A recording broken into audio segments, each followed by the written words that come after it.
Hello, Internet! Oh, let's adjust the mic a little bit. Hold on. There we go. Now you're in front of my face. Alrighty. Let's switch over. Oh, the camera crashed! That's awkward. Hold up. What an unflattering thing. I'm, like, totally blinking right here. Refresh. Refresh camera. Hold. Yep. Yep. You got the chair? Okay. Face cam, what do you do that for? That was awkward. Hello! Hey, Internet, how's it going? Hope everyone's having a good weekend. Damn, the time flew by already. I was just like, the hell? It's 6 o'clock already. And I'm like... So we started a little bit later than I intended. Because I was trying to get Stream Elements set up to replace Streamlabs. But their UI is not the simplest, so... And for some reason it's like the text overlaying the alert image or video isn't working. And I'm like, I don't know why it's not working, but there's something just off about it, and yeah, I don't know. Kind of annoying though, but so that's not gonna happen until later. We're gonna have to keep using Streamlabs for our alerts for now until I figure out how to use Stream Elements. But anyway, I hope everyone's having a good weekend. Hope, happy Saturday. Let's get the game audio on. Oop, there we go. Yeah, I'm ready for some good old Phoenix Wright action. Get back in the courtroom and see what's going on. Alright, so where do we leave off? So we start a new case. No more flashback. But the current case is, you know, very spirit medium related.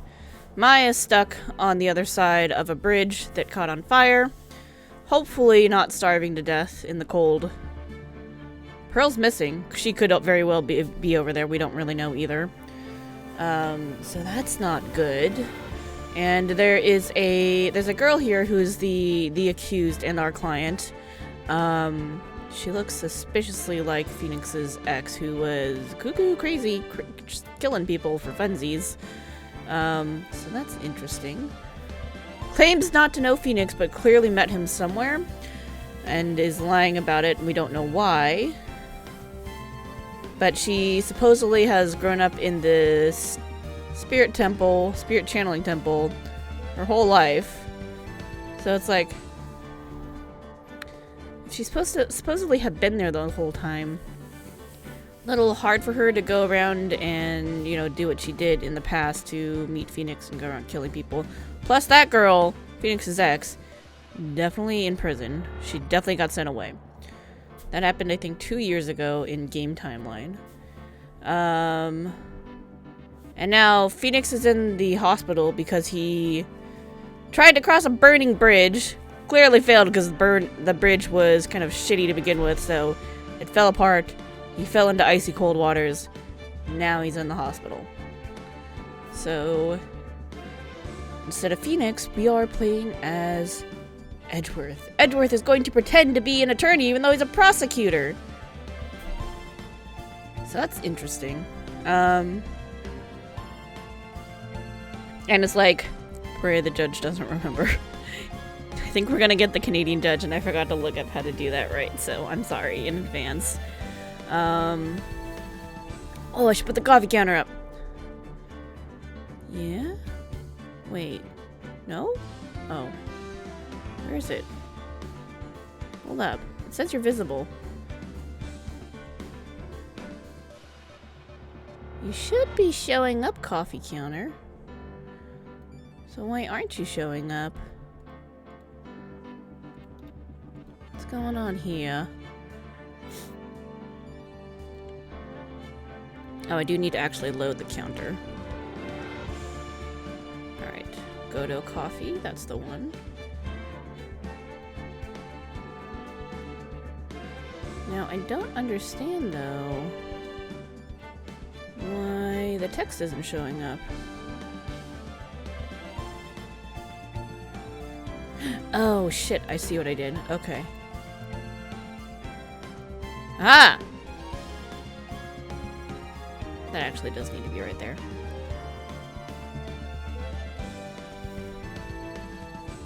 Oops. Alright, let me adjust this. I forgot that I grouped them together, and then now I need to move things back to where they were. There we go. Let's adjust that a little bit. Okay. It's not actually 2 cups of coffee. I need to load the right file here. That's on my Heaven on High desk still. There we go. Coffee counter. Here we are. Okay. So we got our coffee counter ready because our prosecutor, because Edgeworth is pretending to be an attorney right now, is going to be Godo. We'll see what happens with that. And for whatever reason, Larry is here being Larry and doing Larry things. So we get to deal with that. So that's gonna be fun. Alright. Let's get started, shall we?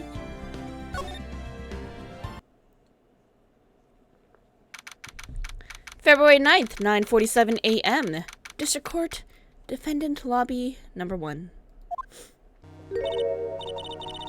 Oh my, Mr. Larice feels that way about me? Apparently, he isn't aware of your real secret at all. This is no time to be embarrassed. I'm sorry. I'm just hardly accustomed to that sort of thing. Worry not. And in any case, whatever it was that he saw on the night of the incident, mark my words, I will drag it out of him. Does that mean Mr. Larice is the witness today? No. I believe that none will be the first to take the stand. Sister Bikini. She's gonna testify. So supposedly Sister Bikini saw Iris do the deed and the murder. One of our cats is very sad because she's hungry. But it's not time for her to get fed yet, so she's just gonna be sad. So you might hear a cat in the background. She claims to have seen the very instant in which you carried out the crime. I just want to ask you one last time. It really wasn't you who killed Miss Elise Donim, correct? That is correct. It wasn't me. Very well then. Mr. Edgeworth? Yes? You are a prosecutor, aren't you? Are you sure about this? If your true identity is revealed. Don't worry. I've made the necessary arrangements. I see. Iris, it's a prosecutor's job to doubt people. But right now, I'm a defense attorney. A defense attorney's job is to believe in people, and to believe until the bitter end. That's what my friend told me once. Mr. Edgeworth! Simply ask that you watch and decide for yourself whether or not I am fit to do the task I have been entrusted. Very well, sir. I leave my defense in your capable hands. Fun! I feel like these need... Can I add a little stroke to make this a little more visible? I like background color. Yeah, let's do it that way. Is that better? Hold on, darker?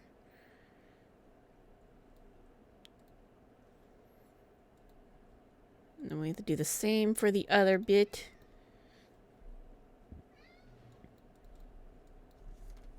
$70. Here we go. Okay.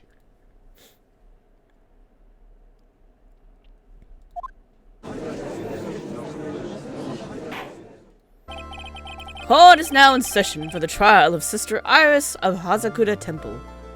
Oh wait, hold on, it's the Canadian dude. Wrong voice. What was his voice? How do you talk like a Canadian? I don't know. It's fine. We're just gonna wing it. It's fine. Defense is ready, Your Honor. Defense does indeed appear to be ready. However, the same cannot be said for the prosecution in this case. Indeed. I'm not sure I like such a blatant waste of this court's time. An empty prosecutor's chair can only mean that the prosecutor has no confidence in their ability to prove their case. It would seem this case was already over before it had a chance to begin. I am ready to announce my verdict at this time. This court finds the defendant. Objection! What? What? Hold up! That's not coffee! What happened? Wasn't ready for this. Holy God. The prosecution stands ready. And you are?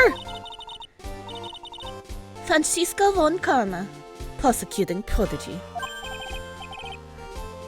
Von Karma, you say? Perchance, you wouldn't be of any relation to the legendary prosecutor Manfred von Karma.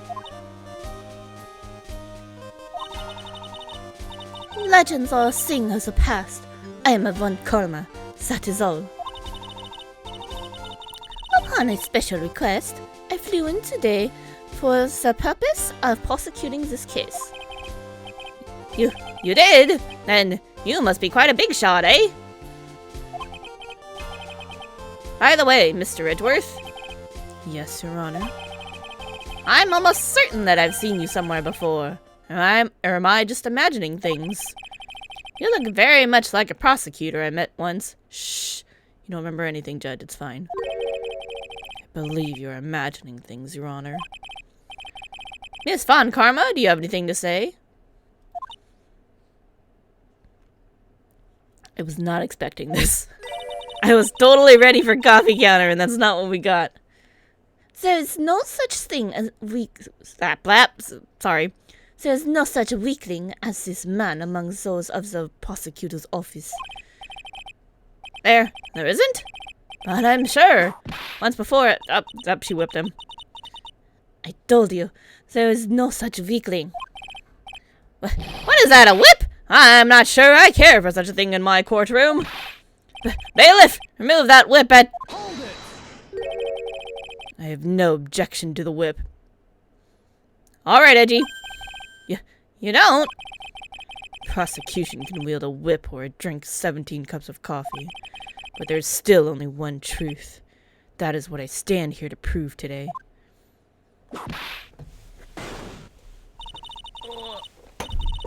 There we go. This promises to be interesting, Miles Edgeworth. I had expected to face Phoenix Wright here today. But looking at you now, maybe this is what I have been waiting for all this time. Miles Edgeworth, I will not allow this chance to crush you. This chance to crush you slips through my fingers. I see you brought your flair for the histrionic. Histrionic? Histrionic. Allow me to add to the things I'm not sure about. People acting bizarrely in my court. Ah! The stage is now set. Now, continue with the proceedings, Your Honor.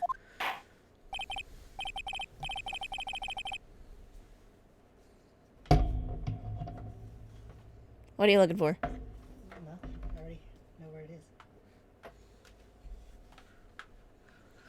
Very well, Miss Von Karma, please give an outline of the case.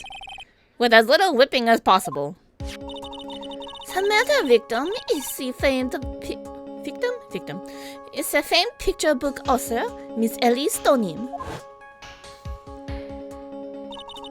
Her body was found in Hazukura Temple courtyard. She had been stabbed through the torso by a ceremonial sword from a golden statue. The sword in this picture is the weapon in question, correct? Very well, the court accepts this photo of the crime scene. Crime photo added to court record. The courtyard where Elise Donim was murdered. Hold on, we gotta check this out. Map. Crime photo. Yep, definitely stabbed by the statue. The statue is holding it though, which is a little weird, but it's also holding it upside down. So that's odd.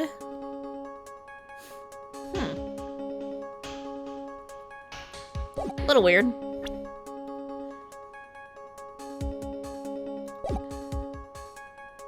There is no mistake, this was the doing of Sister Iris. After all, there is a witness to her crime. Very well. Please bring this witness to the stand. And so it begins. My first and last trial as a defense attorney. I mean, technically, you had a first case as a defense attorney, sort of, when you were in elementary school. But, you know. Technically. Witness, state your name and occupation, please. Hold on there. I'm not sure about being... Not sure if I care for this at all. What? I'm gonna, like, wrap my head around that statement a little bit. Witness, please stand up nice and straight. If I recall correctly, there are a few milk crates in the defendant's lobby for a back pain-plagued witness. Bailiff, fetch a crate for this poor lady, please.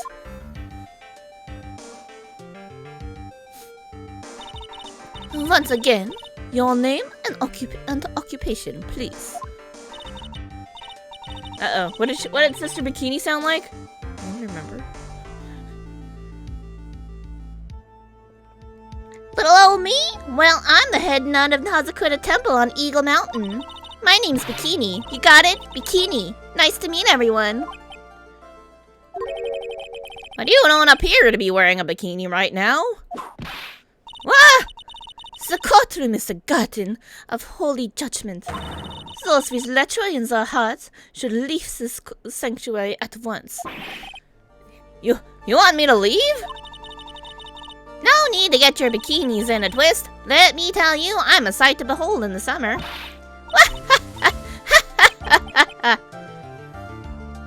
In any case, witness, I hear that you saw the crime take place on the night in question. That's right. I can still hardly believe it myself, to be honest. There's no way dear little Iris could do anything like that. Let us hear what you have to say then. First, tell us about your movements that night, eh? He said a boot. Yay, super Canadian. The night of the murder. That night, I was helping an acolyte with her training in the inner temple, but... well, as you can see, my back likes to act up. Violently. So, I left Iris to help the acolyte and returned to Hazukura Temple. There's no bath at the inner temple, you see, and I needed a long, hot soak. It was after I'd finished, just as I was heading back. That's when I saw it!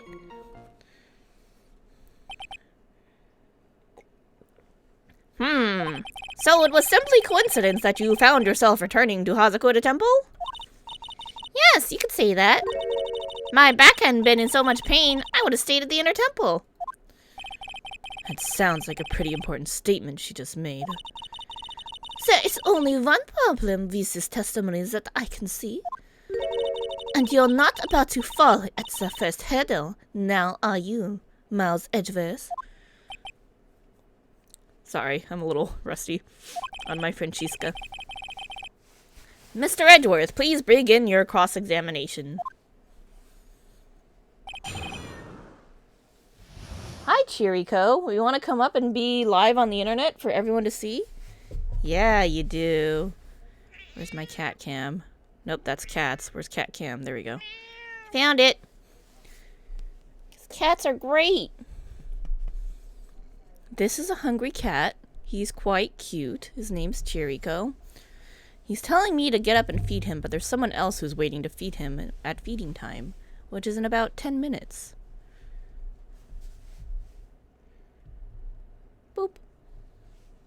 Chirico, look, it's the camera. No? Okay. Alright, let's go back to this. Have fun listening to the cat. Alright, Edgeworth, you don't know the drill, but we know the drill. Question everything. Hold it! What is this inner temple? Well, see, conversing with the spirits is what we train people to do, right? Well, being the one asking you the questions, madam. In order to do that, a place strong in spiritual power is required. There's a small temple across Dusky Bridge called the Inner Temple. Acolytes must spend an entire night there to undergo intense training. And how exactly do you help with this process? It's all quite exacting. It can't be performed without a nun supervising. Like a tutor watching to make sure a spoiled child studies. Tutor with a whip in your case. Ah, the camera froze again. Hold up, I gotta fix this.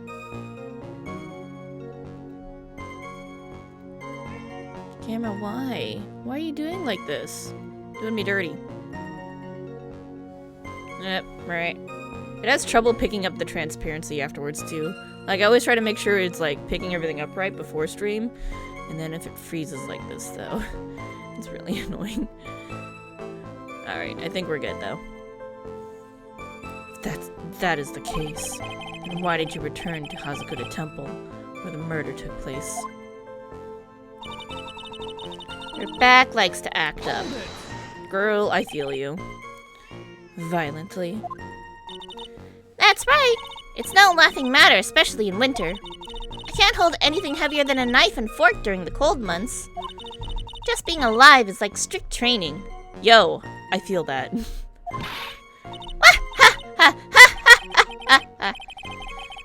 On the night of the murder, was this fabulous back of yours hurting again?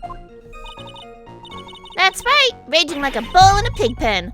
I almost fainted over twice. Sorry, once or twice. I read that wrong, my bad. I just knew that unless I warmed it up, it was going to finally finish me off. So she left Iris there. You left Iris to help. With what? What do you think? The Acolyte's training, of course. It was just past 10 p.m., so we were starting to enter into the training exercises proper.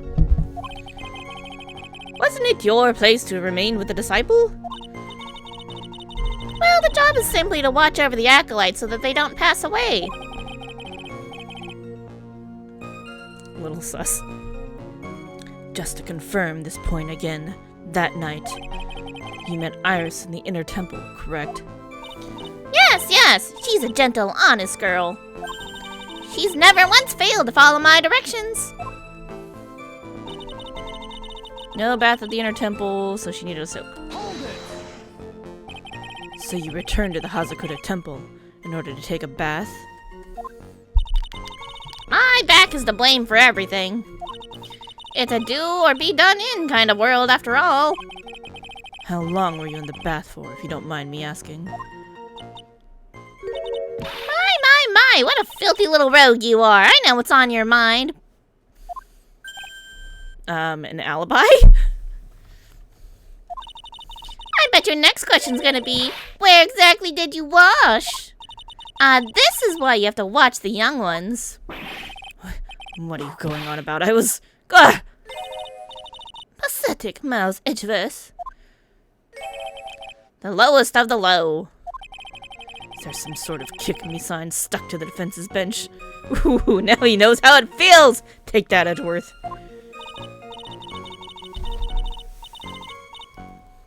Anyway, I couldn't afford to be away from my post for too long, you understand, so... That's when she saw it. Nope, the cat's gone. We gotta take off the cat cam. Beep, beep, beep, beep. There it is. The crime took place in the courtyard, correct? When you go from my room to the main hall, you have to take a winding hallway from which you can't see the courtyard. That's right, in other words. It was pure coincidence that the witness saw the crime taking place before her eyes. There was no complicated setup in this case. That certainly seems to be true. There is indeed only one problem with this testimony. If I can clearly point out what it is, then I can begin to quantify just how good this witness's memory and observation skills are. Helping with the training. She returned to the temple.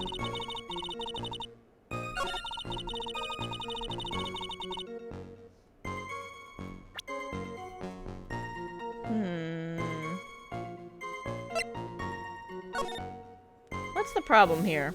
Alright.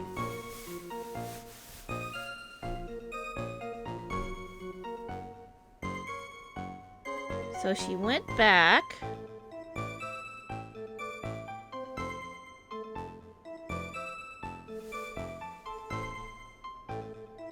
So she went back here. It takes about 20 minutes to walk there and back.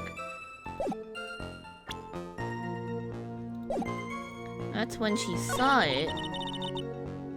No bath at the inner temple.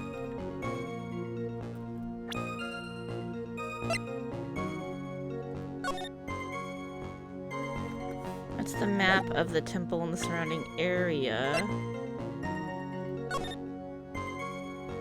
Disney Hall.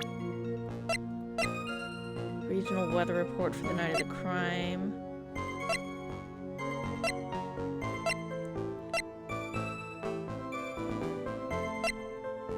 rang lights out bell at 10 p.m. and was then in her room until the murder was discovered. And she needed a hot soak. Courtyard where Elise Dunin was murdered.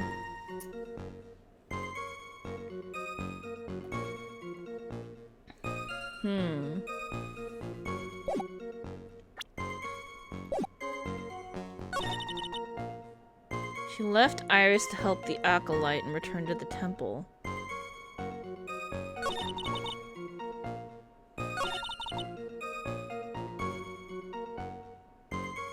But I don't think Iris is a nun yet. Oh yeah, she is a nun, never mind. Doesn't seem to have any spiritual power. My friend since grade school, don't remember how we became friends though. My mentor, Manfred von Karma's daughter, born and raised in Germany, prosecutor at 13. Okay, no bath at the inner temple, she needed a hot soak, left Iris to help the acolyte.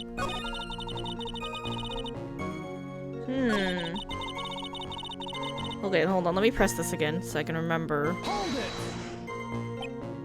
Left Iris to help with the training, just past 10 p.m.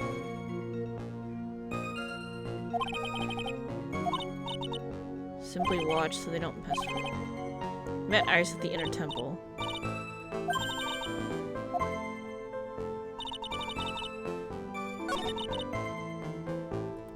But Iris should have been ringing the bell, right?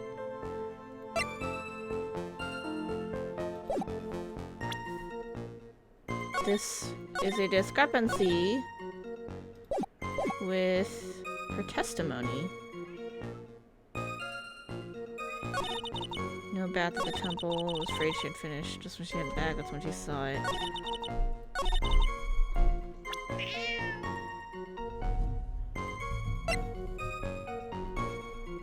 Should we... Body fell 10 feet after death?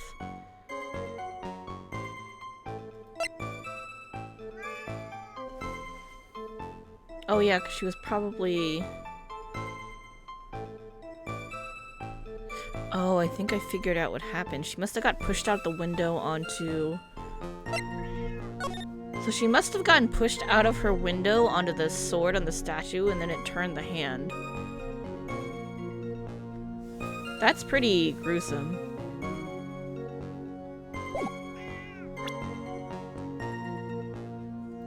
Anyway. Let's try it. Oh, sorry. Objection! There we go. Witnesses have to undergo their own trials, I'm afraid. Defendant's fate rests on their powers of observation and memory, after all. Well, don't worry. I'm more than up to the task. I'm a woman of faith, after all, the head honcho of Hazukura Temple. In that case, Miss Honcho, I'd like you to explain something for me.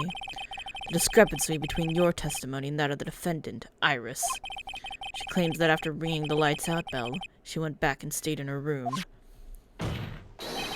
Which means she did not go to the inner temple at all. No! She said that? A defendant or a witness? Who is more likely to not, do you suppose? The defendant is simply lying to cover her back. That is completely illogical. The murder was committed in the courtyard of Hazukura Temple. Claiming that she went to the inner temple would make for a much better alibi. That is kind of weird. That's odd. Whatever the reason, I can't believe that she would lie. She does indeed have honest eyes. Ah! Other people lie. That is my belief. Why am I the only one being whipped here? Anyway, neither the witness nor the defendant have any reason to lie. Which means... you must call your memory into question. Dear, you're older than me and yet you want to play that game, do you? Well, that isn't exactly what I... My memory is perfect, crystal clear, especially in winter. Then, I suppose it's too early to end this cross-examination, eh? Mr. Edgeworth, if you're going to question the memory of this witness, He will need to show me a more decisive piece of evidence. Understood, Your Honor. I was naive to think that alone would do the trick. And please add your comments about Iris to the testimony. Ah, he said Aboot. And let us return to the cross-examination.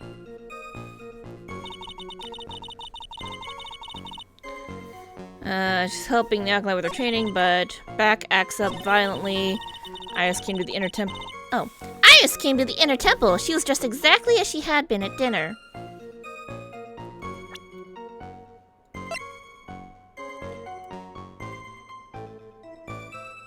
Let's question that.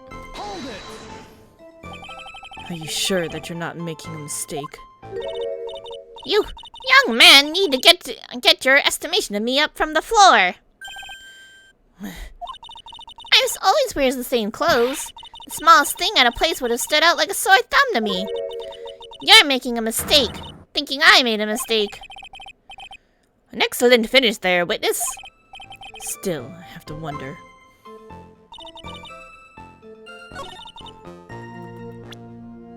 But she gave the hood to Phoenix. Objection! Witness, let's get one thing straight. The defendant whom you claim to have met. She was wearing this demon warding hood, correct? Of course! That is a very important piece of clothing, I'll have you know. Wait a minute. Hold it right there. Why do you have that? And that's the question of the day now, isn't it, Miss Von Karma? I'll have you know that this hood was given to someone as a gift that night, before the lights out bell was rung. What? You know where I'm going with this, don't you? If the witness had seen the defendant as she claims, then the Iris she saw should have been missing this very hood. Well. It's not a bad feeling at all, exposing contradictions like this. Now I understand that happy look on Wright's face every time he does it. Haha. Edward's learning. Sister. This hood. You have spare ones around the temple, don't you? Spares? Well, I do tend to make too many of them. I see. Stockpile surplus of hoods, eh? Each nun is only given one hood. This should be the only hood that Iris owned. Then this is quite strange. What? If there was a surplus of hoods, then she could have worn one of those. There's no contradiction here. Sorry to break this to you, Miss Von Karma, but you won't get away that easily. Discrepancies such as this will sow seeds in any human heart. The seeds of doubt. Witness? While I don't wish to call your testimony into doubt, you must give every detail with precision. I'm not sure I'm comfortable going along with this. Sister, you shall continue with your testimony. Tell us what you saw after finishing your bath on your way back to the inner temple. Those seeds of doubt are sprouting in the judge's heart. They just need a little more stimulation to bear fruit. Contradictory stimulation. After my bath. I finished my bath around 11, and I thought I should return to the temple. And as I was walking back, I heard a noise from the courtyard. I took a look and Iris was, Mystic Elise. And with that sword of all things. Why did she think that was Iris?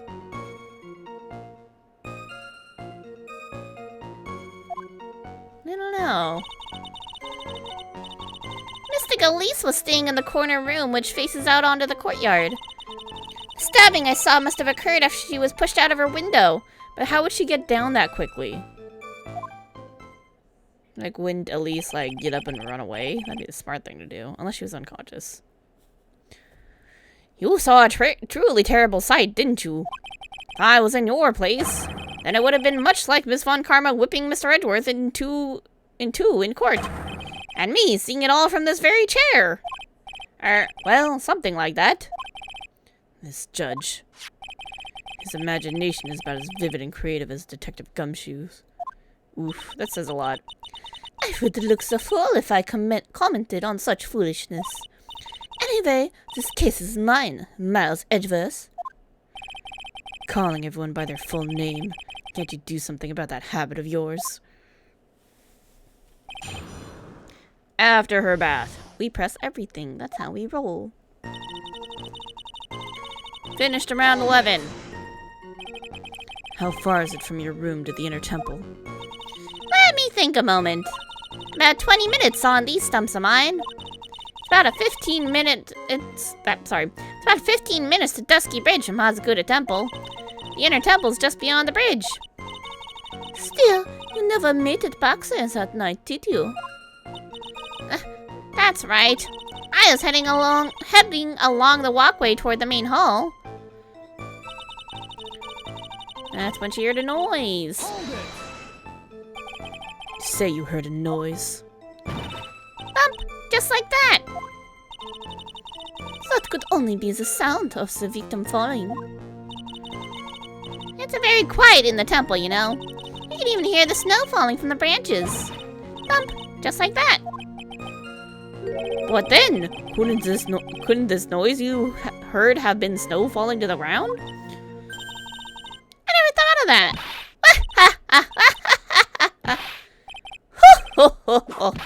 Wah! The next one to laugh gets a whipping. Well, whatever the source of the sound, I looked over at the courtyard and... she was stabbing her. This is the second time that the witness has testified to seeing the defendant, but some doubt remains in these claims. Hey, just what does that mean? Just because you're a good-looking young man doesn't give you the right to... The murderer who stabbed the victim with a sword. Sister Bikini, try to recall exactly who it was you saw, as clearly as you can. Well, you're a handsome young man, so I'll forgive you. Oh, now that you mention it. There was something awfully strange about her. Something that has been bugging me all this time.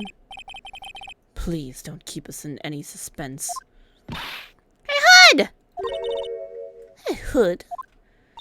That's right, it's coming back to me. Iris, she wasn't wearing her hood. Well, shit, that just came back to bite us, didn't it? Thought something was out of place, but it all makes sense now, doesn't it? After all, she'd given that hood away to someone, right? Ugh. Shit. Huh. You've dug your own grave, Miles Edgeworth. What do you say, Mr. Edgeworth? Is this testimony important? I don't want it to be, but it is. This may initially appear to put me at a disadvantage, but I can't see any other leads at the moment. Your Honor, I would like these new statements to be added to the testimony. Miles Edgeworth, if you want to hang yourself, you need only ask. I'd gladly lend you my whip. Witness, add that statement to your testimony. No problem. Didn't have her hood on. You're sure about that? Yes, after all, we always wear the same clothes. I didn't mean because we're poor, you understand? It's our style. Yes, that's it. There's absolutely no need to explain yourself. Anyway, she looked different from normal, so that really stuck out. Like me holding a whippet puppy instead of my whip. Yo, whippet puppies are cute. At least then it might bite you and not someone else. I don't think they're bitey. I don't remember. Iris didn't have her hood on, I'm sure of it. Very well. Now, please tell us about the victim, eh? In the corner room that faces the courtyard. The room the victim was staying in overlooked the courtyard, correct? Which means the victim's room was on the second floor? Oh no, Hazukura Temple's a single-story building, but the mountain itself slopes downward, which elevates the main gate outside of the temple and the guest rooms in the back to about the height of a 2-story building. Oh, I see. And the victim was staying in one of these rooms, correct? Elevator room, sorry. Yes, I should know. I'm the one who carried her things to her room, after all. Thought you couldn't lift shit in the winter. After she was pushed out the window. What makes you so sure of all this? It's just like I told you earlier. I heard a noise in the courtyard. Thump, just like that. You're one smart sister, I'll give you that. The autopsy report states that the victim's body was covered in bruises, indicating a fall from around 10 feet in height. She's on a lot of milk crates, holy shit, she's a short girl. It appears the witness was not mistaken then. Yep, I'm more than just a pretty face, especially in the winter. I'm a woman of faith after all, the head honcho of Hazukura Temple. There's only 2 of them working there. What's wrong, Miles Edgeverse? No snappy comeback remark? Doesn't feel like she's lying. This is a very powerful testimony, too. She claims to have seen the instant in which the defendant stabbed the victim. The only 2 things I can believe in right now. My client, Iris, and my own abilities as a defense attorney. Alright. So I gotta go to that new statement, her to take a look. And with a sword. Oh shit, I didn't even press that. Oh, I wanted to look at the evidence. Yeah. Iris didn't have her hood on. Okay. Did not have her hood on.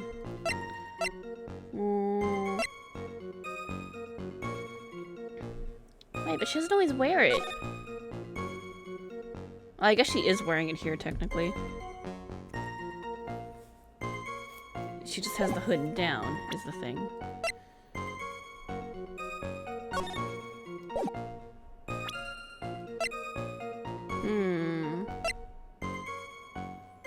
Stab in the back.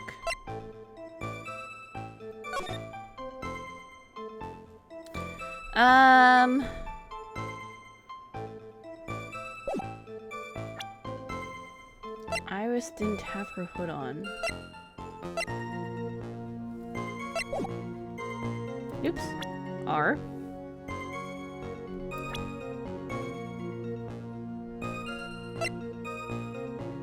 Her bad back really bothers her.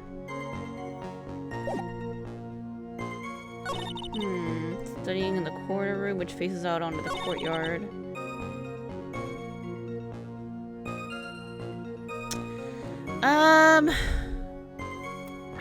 Okay, what do we have? We have...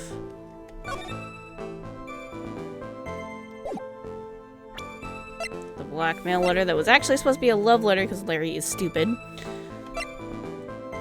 Hazukura Temple, regional weather...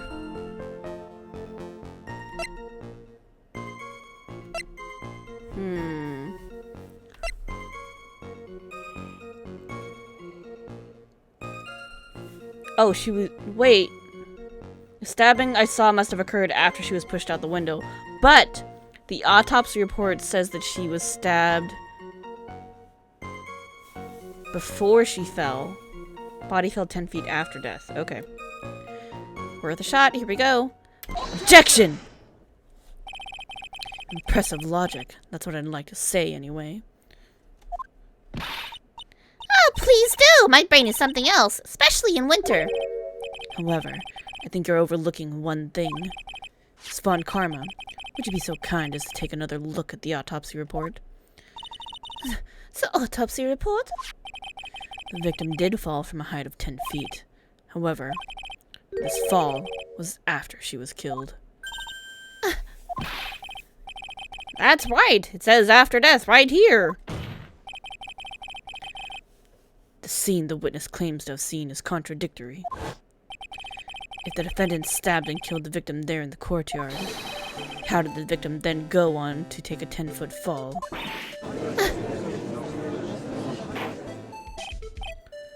Order! Order! The victim was killed and then fell. That is the case. And the victim must have been killed in her room, don't you agree? That is the logical conclusion. Yes, that's right. The victim must have been stabbed into... Stop that. Can't talk right now. Must have been stabbed by the defendant in her own room. And she was thrown out of her by the window down into the courtyard below. Were there any signs of a struggle in Miss Donim's room? She was stabbed with a sword. That would leave a bloodstain, wouldn't you agree? Well, Miss Von Karma, was there any blood? Ah! No traces of blood were found in the victim's room. Your whip has just caused traces of blood to be found on my glorious playoff beard. However, if there was no blood in the room, then that's something I didn't get to see. I'm sure there's no need for me to go over this, as I'm sure your honor is very well aware of when a stab wound produces the most blood. When it produces the most blood? Very little blood is actually lost at the moment of a blade's insertion. If you want to talk about when the most blood would fall from a body, that would be when the blade is removed. Indeed, when the weapon was still in place. Alright, with the weapon still in place, it acts like a lid on the wound. That's true. With the weapon still in the body, there wouldn't be much bleeding. A perfectly reasonable line of thinking. We have come to a conclusion then. The victim was thrown out of the window with the sword still in place. This removes all of the contradictions. Order! Order! Order! Must admit that this is a probable version of events. I expect no less from Franziska von Karma. She locates and takes control of every vital point. It seems that we need a clearer testimony from the witness. Remove all supposition on your part and tell us only the facts, please. Witness, please, remain standing on the crate. Don't go selling me short now. But you're really short. The weight of winter snow has bent me out of shape, especially my back and my mood. Sister, please, give us your testimony. I will give you a vigorous massage once we are finished here. Ooh, massages sound nice. With a whip. That sounds less nice. Oh boy, alright, alright. Further details.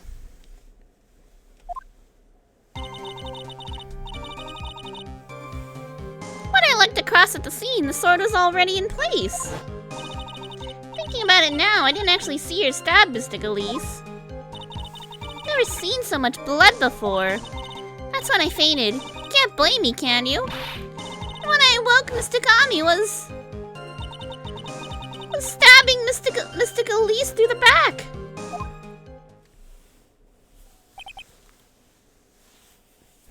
Oh. This all confirms Miss Von Karma's theory. Von Karma strive for nothing but perfection. Putting together such facts is nothing for me. You should know that, Miles Edgeworth.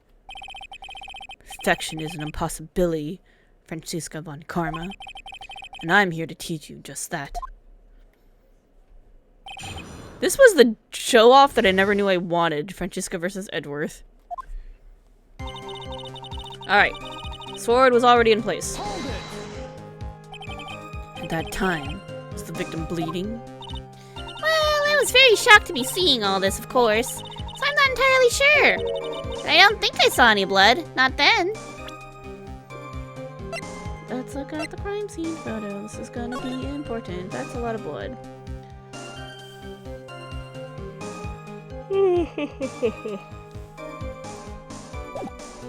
Okay. I'm sure you didn't. The weapon was acting as a plug in the wound. In any case, let's be clear on one very important point. Did you actually see the instant in which the victim was stabbed? Didn't actually see her stab Mystic Elise. Think carefully, this is very important. It's Iris we're talking about here. I'm thinking for all I'm worth. No, when I looked over, the sword was already in Mystic Elise's body. Might not be conclusive, but this testimony supports her theory. The victim was stabbed in her room and then dropped into the courtyard. I think this proves it rather well, Miles Edgeverse. Never seen so much blood. So you're saying that you saw the victim's blood? That's right! Some of it had splattered on Iris, too. Once the defendant was arrested, she was meditating in her room, and her blood-flecked clothing was neatly folded in the corner. I'm sorry, what? What? Her clothes were blood-flecked as well? That seems quite conclusive to me. What should I do? Press this point further? Yeah. Excuse you? Going back to your previous statement, you said that you saw a little bleeding when the victim was stabbed. But now, you say you saw the victim bleeding? Well, I say that what I saw is what I saw. What did you see? Maybe I didn't see the poor woman get stabbed, but I saw the girl pull the sword out of her, plain as day. Pulling the sword out? Well, it wasn't exactly pulling. It was more like it came out. Witness, you will add this statement to your testimony. Oh, was that important? Bikini. Sister, please.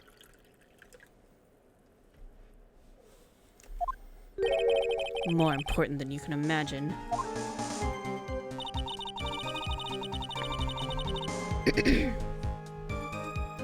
I saw the instant in which the blade plunged into the hilt was smoothly drawn out. Plunged into the hilt? That sword is really long, lady. Smoothly, you say? You're saying you saw the sword smoothly slide out? That's right. The whole thing happened right next to the gold statue of Mystic Ami.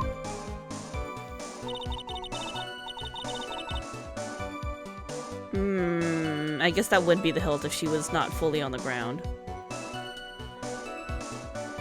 Mystic Elise was on the ground and Iris was stooped over her. The sword is buried up to the hilt.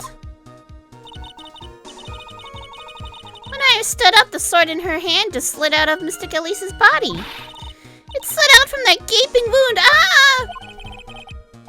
It goes without saying that if the sword was removed, there would be bleeding. Nothing is out of place here. Is that really the case? I can't help but feel that something about this testimony is very out of place. That something which couldn't possibly have happened appears to have happened. It couldn't have been up to the hilt because there wasn't enough blood on the sword. That's when she fainted. You can't blame me, can you? I think we already pressed that. Yeah, hold on. I want to press the last one. Now, on to what the killer did next. You saw none of it, correct? Well, he was unconscious. How long were you out for? I don't know, 10, maybe 20 minutes? A young man with a very prickly-looking head woke me up. By stepping on me, actually. I'm not sure I like that method of resuscitation. Well, I wasn't asking for mouth-to-mouth or anything of the sort. But I would have welcomed a more gentle awakening right about then, let me tell you. I shall have words with the offender personally. What did you see upon awakening? And the statue was stabbing her. By Mystic Ami, you're referring to the golden statue, correct? Just stabbing someone with Shichishito's sacred treasure is terrible enough. But to make Mystic Ami hold the blade... Too truly a heinous, despicable crime. It is easy to despise something. Anyone can do it. However, there's something that cannot be done so easily. Whatever it is, I'm sure it's doubly hard for you. Anyway, what is the problem? Exactly why would the killer set up this gruesome scene? Can anyone explain the reasoning behind that? No, I don't think I can. There isn't always a logical reason behind why someone acts. That's true, so true. In early spring, for example, I often find myself... There isn't always. That phrase might come in handy someday. There are too many unnatural elements in this case. Why was it necessary to use the Shichishito from the Ami statue as a weapon? Why was the weapon ultimately placed back in the hands of the statue? If I can expose the flaws in this testimony, perhaps then I will begin to find the truth.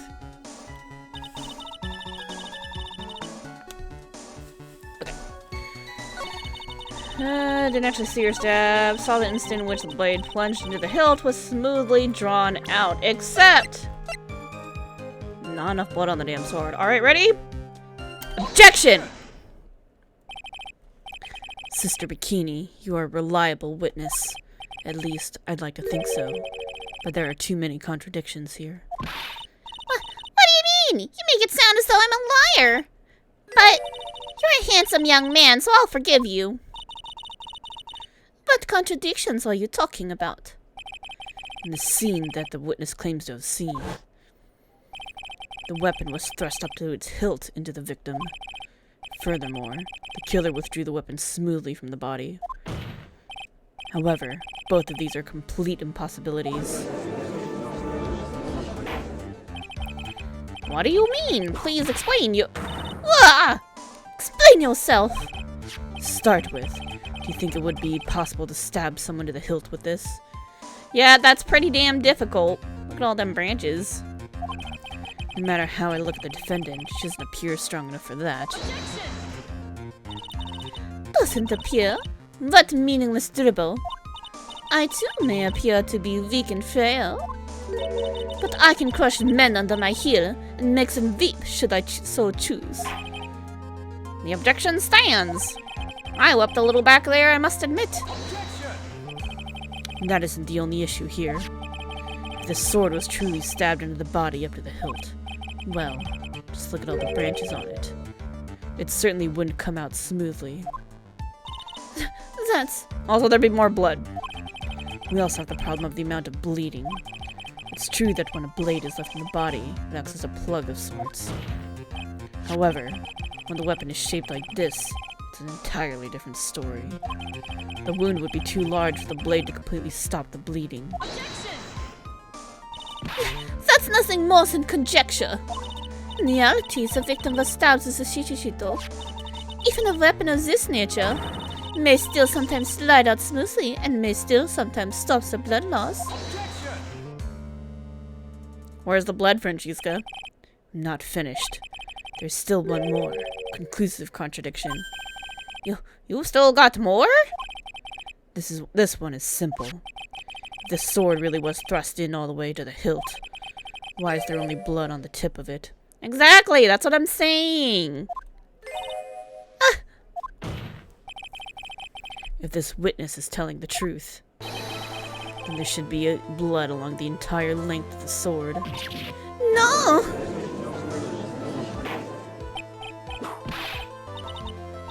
He said order, and then he went, wah, because she whipped him.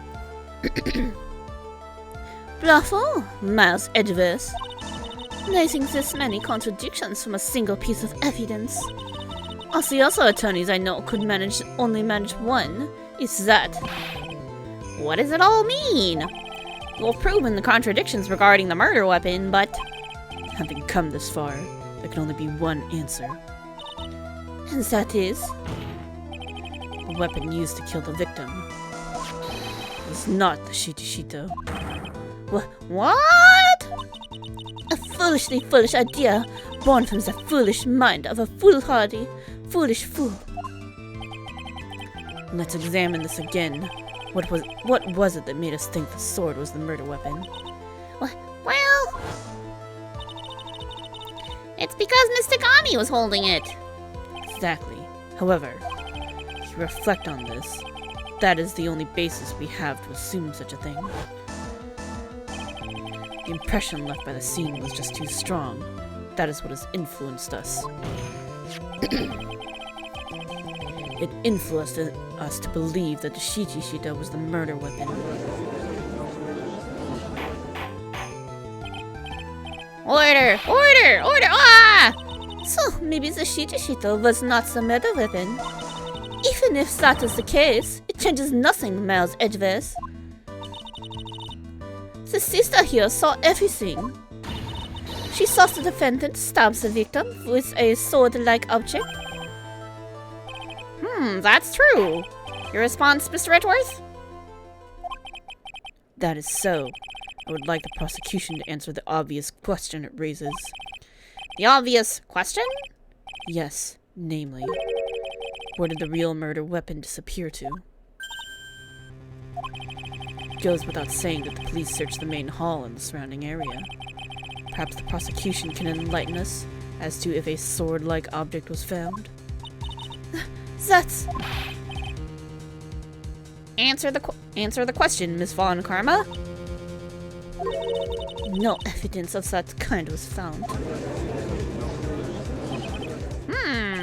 Another mystery to throw into the pile. Trial without a murder weapon is a tricky beast. Excuse me, can I say something? I just remembered something, actually. What is it, sister? I was just thinking, it's possible that just maybe what actually happened was, it was just over there. What exactly are you going on about here? The murder weapon, I mean. Maybe. Think I might know where the sword was disposed of. You what? Wilson. I think we need to hear testimony from you one more time, sister. Impossible. What else? What else could this old woman have seen? Edward's getting a little edgy. On edge. Location of the weapon! I saw the murder at around 11 p.m. And after asking that it be reported, I went out to the main gate. And there, I saw tracks! Tracks that indicated the snowmobile had been used. What? There was a snowmobile, wasn't there? It takes 15 minutes to walk to Dusky Bridge, but less than 5 using one of those. Maybe they threw the weapon into the Eagle River and came back while I was knocked out? Iris could have done that. She can drive a snowmobile after all.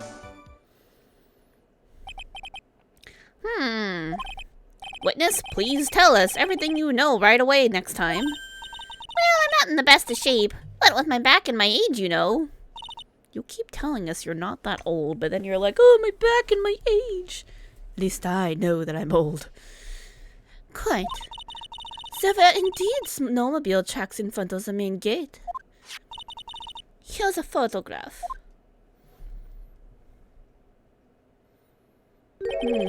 But those look like return tracks.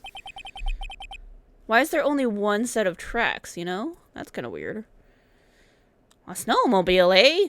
I see. Well, it certainly is an interesting theory. The tracks begin in front of Hazukura Temple. Unless I took the exact route back.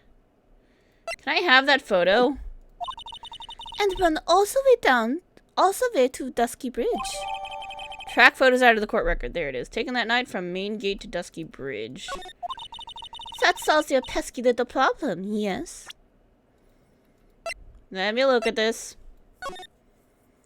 So we got footprints. I guess this could be forward and back, maybe. It's a little weird to take the exact same route, though. There's also footprints going in and out.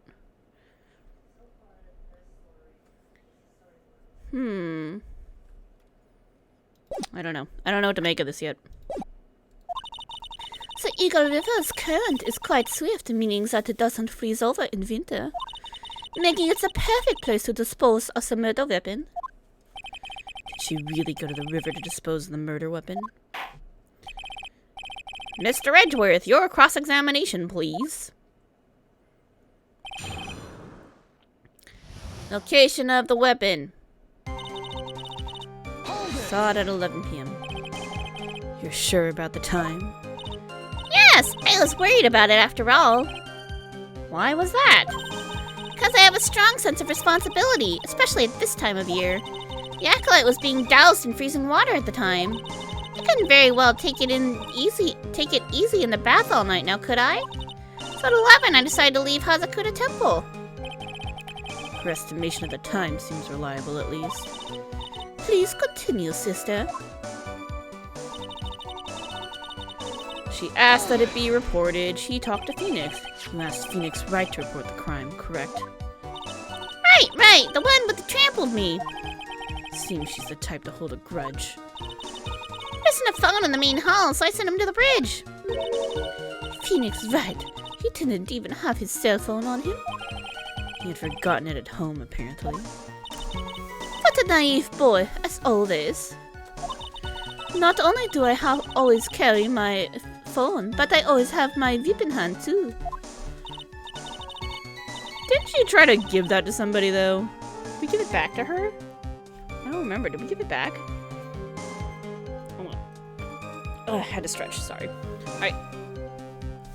Anyway, I was really scared, and it was taking him a while to get back. So I thought I'd go out by the main gate for a spell. And she saw the tracks. As I recall, there was a snowmobile outside the main gate when I visited. That's it. That's the only one we have. It'll run no matter how much snow falls. Now you're certain the snowmobile was there at the main gate when you arrived? Yes, of course. It was parked in front of the gate. So, she had already gone. The Scotches of murder weapon and returned home by that time. Ah, that was me tripping a lot in my own mouth. I'm not sure if this is really relevant. What should I do? Maybe let's press further. I need answers to every possible doubt. Snowmobile in question. Was it still warm at that time? Huh? What do you mean? What do you mean? What do you mean, eh? What do you mean, Mouse Edgeverse? I'm playing to a slow crowd here. It goes without saying that using a snowmobile will heat its engine. If it was still warm, then it means it was recently used. Ah, I see! I never thought of that. That's right. I overlooked that too. Of course you did. Answer the question, please, witness. I don't often go around touching hot engines. However, now that you mention it, there wasn't any snow on it. Snow? Sorry, snow? Yes, for some reason, only the snowmobile wasn't covered in snow. There wasn't any snow on it. Curses. It seems highly likely that the killer did use the snowmobile then, eh? How long does it take to get to Dusky Bridge by snowmobile? 15 minutes. But 5 using a snowmobile. In that case, why didn't you use it yourself? You could have spared yourself some walking. Ah, there's a reason for that. Have we got a moment for me to explain?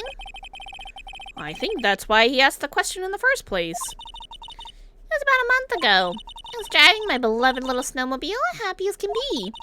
I'd fetched some water and was heading back when I would crash into a tree. The tree and my back both went crunch, just like that. Crunch! Crunch. I haven't been able to find the courage to ride anything since then. Anyway, the killer must have used it. Threw the weapon in Eagle River. Fresh on memory. How long were you knocked out for? Like I said, somewhere between 10 to 20 minutes.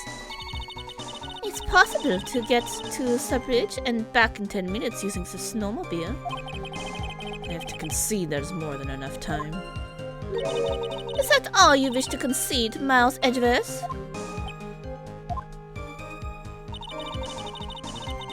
She can drive a snowmobile after all. What would have been possible time-wise? One element remains out of place here. Oh? Well, and this mysterious element be? The killer's reasoning, Your Honor. Why did the killer do all of this? Why go to Eagle River to dispose of the murder weapon when there are other methods? Too many unanswered questions. Your response, Miss Von Karma? Ah! Turning to me for help over the slightest thing. Why don't you think for yourself once in a while, Your Honor? What? She's as over the top as always. Anyway, whatever the reasons, the fact remains that the defendant could have done this. The murder weapon was disposed of in the river. Another point to me, Miles Edgeworth. Another mystery to feed the fire. Was there any reason to go and throw away the murder weapon? Luckily, there's surely a problem with this testimony. And all I have to do is start poking holes in this flawed account. Alright, murder was at 11. She went to the main gate. She saw tracks. Tracks indicated the snowmobile had been used. A little less than 5 using one of those.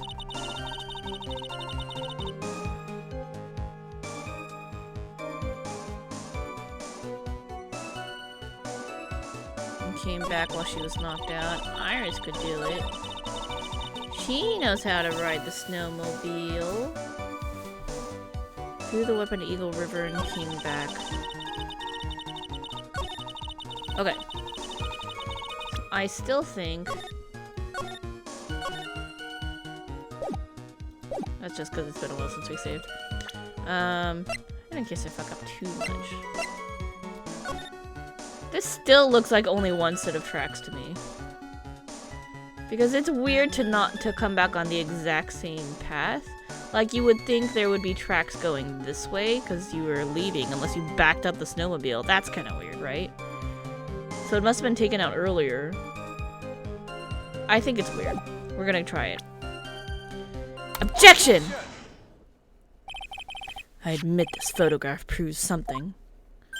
It proves that the snowmobile was used on the night of the murder. You finally accepted the inevitable, it seems, Miles Edgeworth. However, if what the witness says is true, then why is there only one set of tracks? What do you mean? Iris left Hazukura Temple, threw the weapon into the river, and then returned. If this was the case, then naturally there should be two set of tracks in the snow. Those from heading out to the bridge, and those from coming back. Ah, you're right! You're forgetting one thing, Miles Edgeworth. On the night of the murder, it was snowing.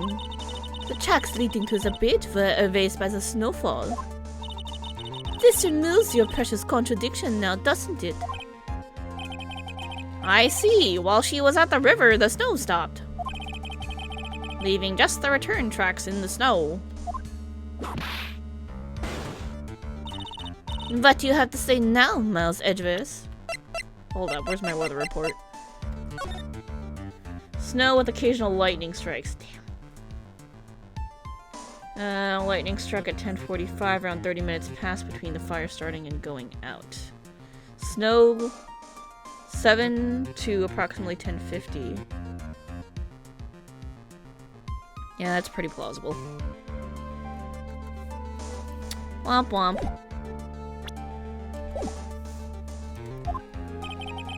Is there a flaw in her theory? The idea that the snowfall covered one set of tracks? We could try the weather report. Because the window wasn't very big. The tracks to the river were covered by snow. What a nice theory. However, Miss Von Karma, that is impossible. Would you care to explain? Why there is a rude index finger currently pointing in my general direction? General direction! I love saying that. No need. The evidence will do all the talking for me. On the night of the murder, the killer went to and returned from Dusky Bridge in order to dispose of the murder weapon. The outgoing tracks were erased by snow. Or so claims Miss Von Karma. Mr. Edgeworth, present your evidence to the contrary, eh? Evidence that the outgoing tracks were not covered by snow. We're gonna guess. Totally guessing here. Let's not try to pretend. I'm guessing. Witness, please tell us again what time it was when you witnessed the crime. Oh yeah, she said 11, and it stopped at 10:50. So, Like I said, it was around 11. of course, this means that the weapon was thrown away after that time, correct? Oh, that... Hey, we did it. On that note, please take a look at this data. It is the weather report for Eagle Mountain on the night of the murder. The weather report? Snow started to fall at 7 p.m., but it stopped at around 10:50. Gotcha! Therefore, when the sister witnessed the crime at 11 p.m., snow had already stopped falling. It's impossible for any tracks made after that time to have been covered up.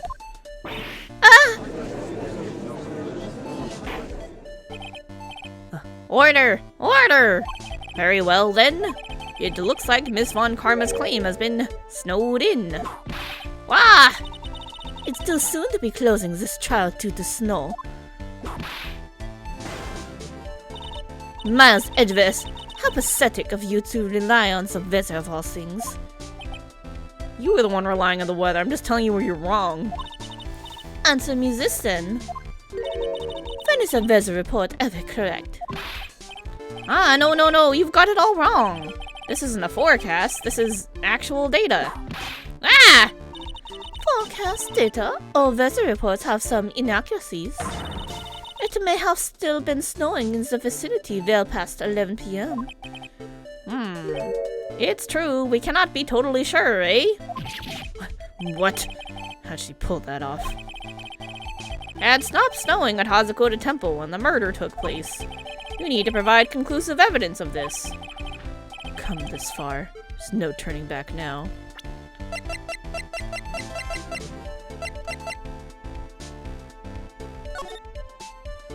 She would have been covered in snow if it was still snowing, right? Yeah? Yeah. Very well. I, too, cannot allow any doubt to remain concerning this testimony. Ha!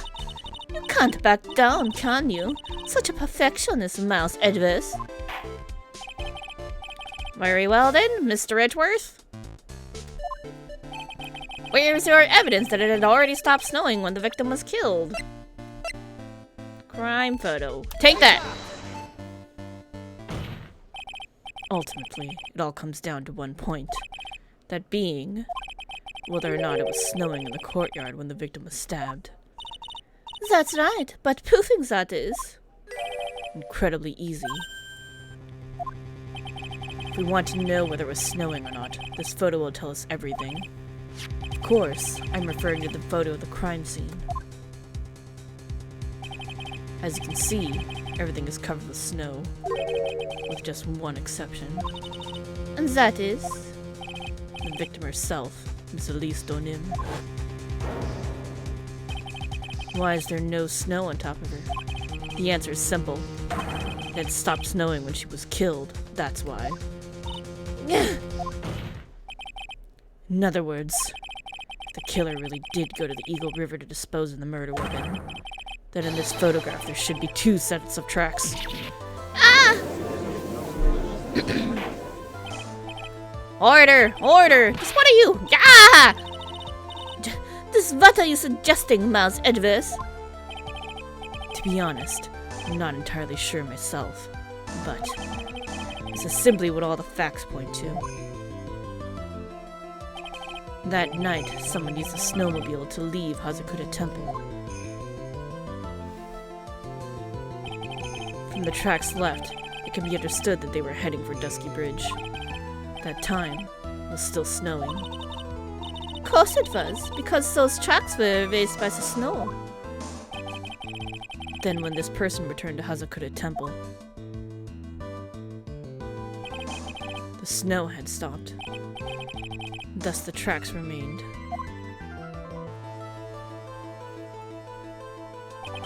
Can I say something? This all sounds a bit fishy to me. What a sister? There is only one key for the snowmobile. Shit.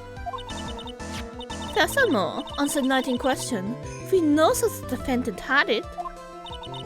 The key was found in her room after the murder. Which can only mean, that night, Iris used the snowmobile to go to the inner temple. But Iris said that she never went there. I should probably press on this point some more when I get the chance. Snowmobile can't cross the suspension bridge, so she must have left it on the Hazakura side of the bridge and crossed on foot. That sounds right. But what's odd is when I left Iris and returned to the Hazukura Temple,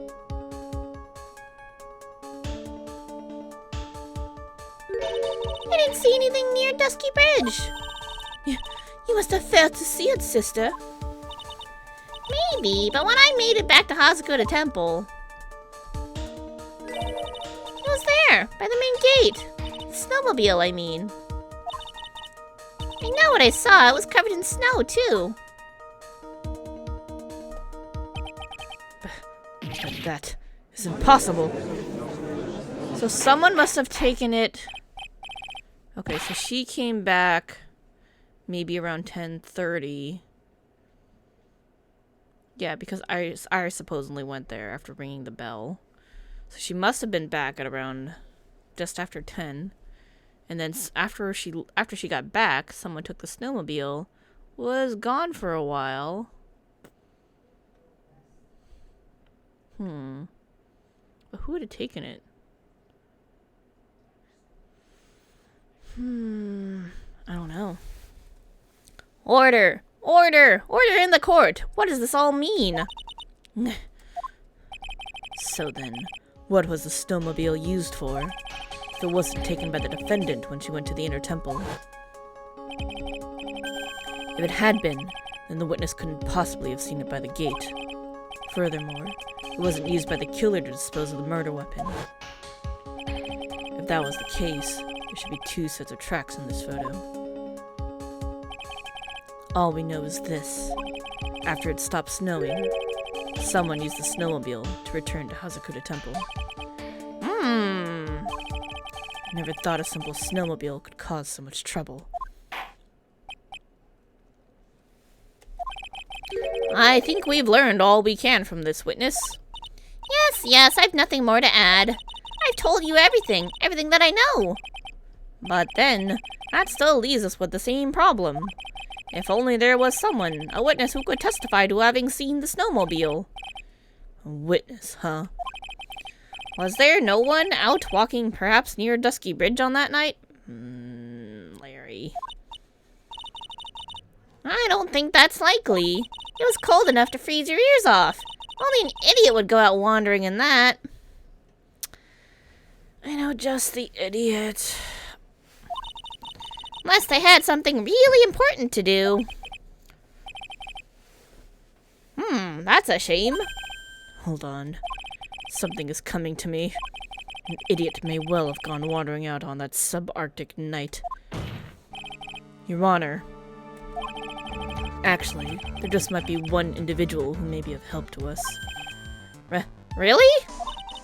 You know of someone who might have seen the snowmobile on the night of the murder?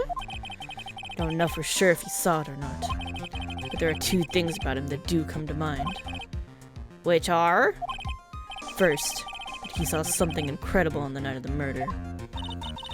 And the second being? This individual that I'm thinking of went wandering outside on that cold night.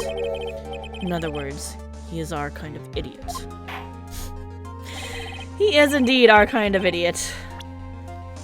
Mr. Edgeworth, who is this idiot you are talking about? When something smells, it's always the butts. Take that. This guy must be a product of Jean-Luc Delarocque's Guide to Obnoxious French Painting. This is Larry Butts, a disciple of the victim, Elise Donim. Her student? Interesting. And why was he wandering about outside on the night of the murder? That's... I could tell them all about his designs for Iris, but it may cost us his credibility as a witness before I even call him. He is, after all, an artist. He was perhaps searching for something in the snowy scenery that would move him. Although I cannot guarantee that this is the reason. He was certainly searching for something. And so, this unfortunate, unreliable-looking man, what exactly was it that he saw? I intend to extract that from him, right here in this courtroom. Summon this youth as a witness immediately. I have no choice, do I? I believe he is in the gallery for this trial. It will not take long to summon him. Very well. Larry. You may have escaped me yesterday, but today I'm going to get everything out of you. The court will now adjourn for a 20-minute break. Miss Von Karma, please see to preparing the next witness. Understood, Your Honor. Good. Well then, court is now in recess. Yeah, we made it. We made it through part 1 of the court trials. Yep, we're gonna save. For sure. Okay. I think it's time for a quick little break so we can go refresh ourselves. I'm gonna do a 1-minute ad. I'm gonna play you guys some music. I'm gonna do a 1-minute ad and then we will be right back.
Scan over, it looks over.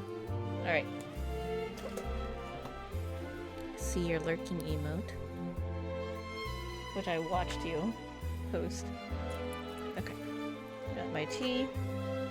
Got some water.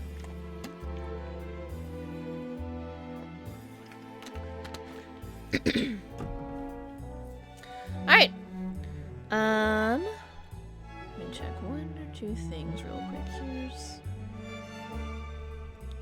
Alright, let's come back. Let us resume.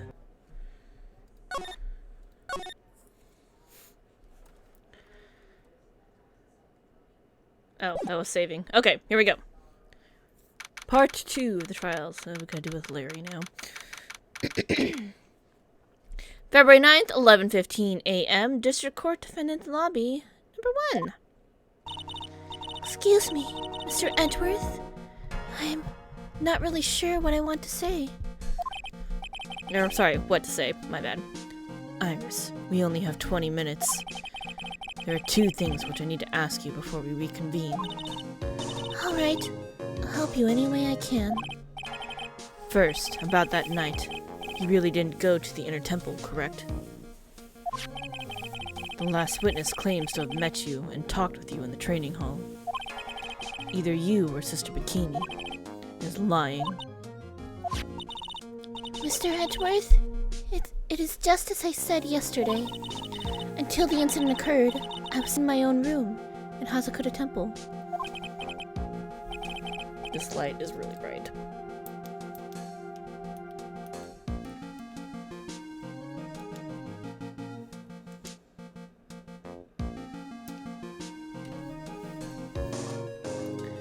Very well. The second thing, then. That night, the temple snowmobile was used between the time Sister Bikini returned to the main hall and when she bore witness to the murder. Sometime between 10:30 and 11 p.m. that night. Were you the one who used the snowmobile? There's only one key for the snowmobile. The only person who could have used it was me. So it was you. But why? What made you go out to the Dusky Bridge? I'm sorry, Mr. Edgeworth. What? Why? Holy crap. Iris. I can't tell you about that yet. Yet. Until her safety is confirmed. Does somebody have pearls? Pearls is missing. Is that what happened? Somebody take pearls? Her. Safety of the acolyte. Oh shit, I mean, it's Maya. The acolyte, huh? She must be talking about Maya. Shit. Iris, look at me in the eye and tell me the truth. Did you kill Elise Donim? No matter who or what may come, I could never take a life. As I thought, no psycholocks. Edward? They're not psycholocks, they are psychlocks, buddy. Very well. It is my job to get to the truth. You'll discover this for yourself soon enough. February 9th, 11:36 a.m. District Court, courtroom number 7.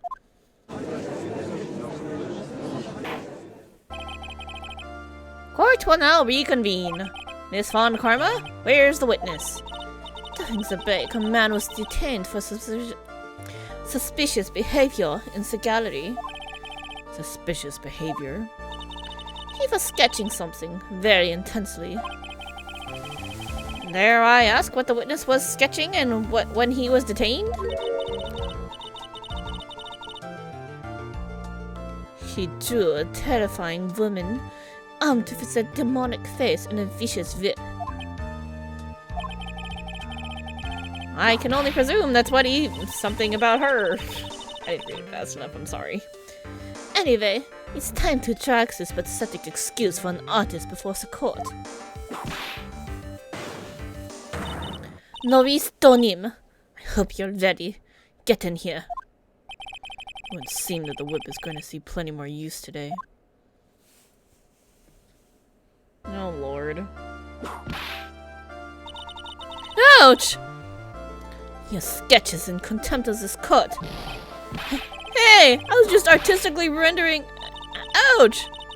You tried to run away from the bailiff, who was trying to hand you your subpoena, correct? Look! Nothing but a fledgling artist trading out in the mountains. I'm only down here in the city because I ran out of green paint. Well, to use the technical term for the color, viridian. Larry, this isn't an art store now, is it? I know, I graduated junior high, okay?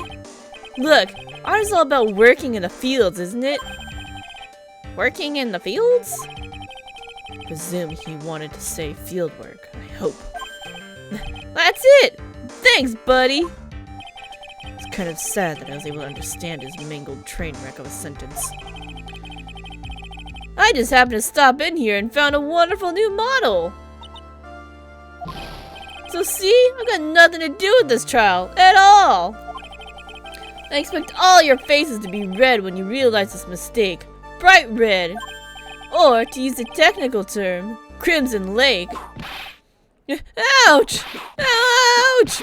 Ouch! Ouch! Ouch! Ouch! Ouch! Stop your pathetic blabbing and testify like a man. Refrain from whipping me, Miss Von Karma. Cross-whipping is as bad as cross-checking. Witness, that was all your fault. Testify now. This is too much for me.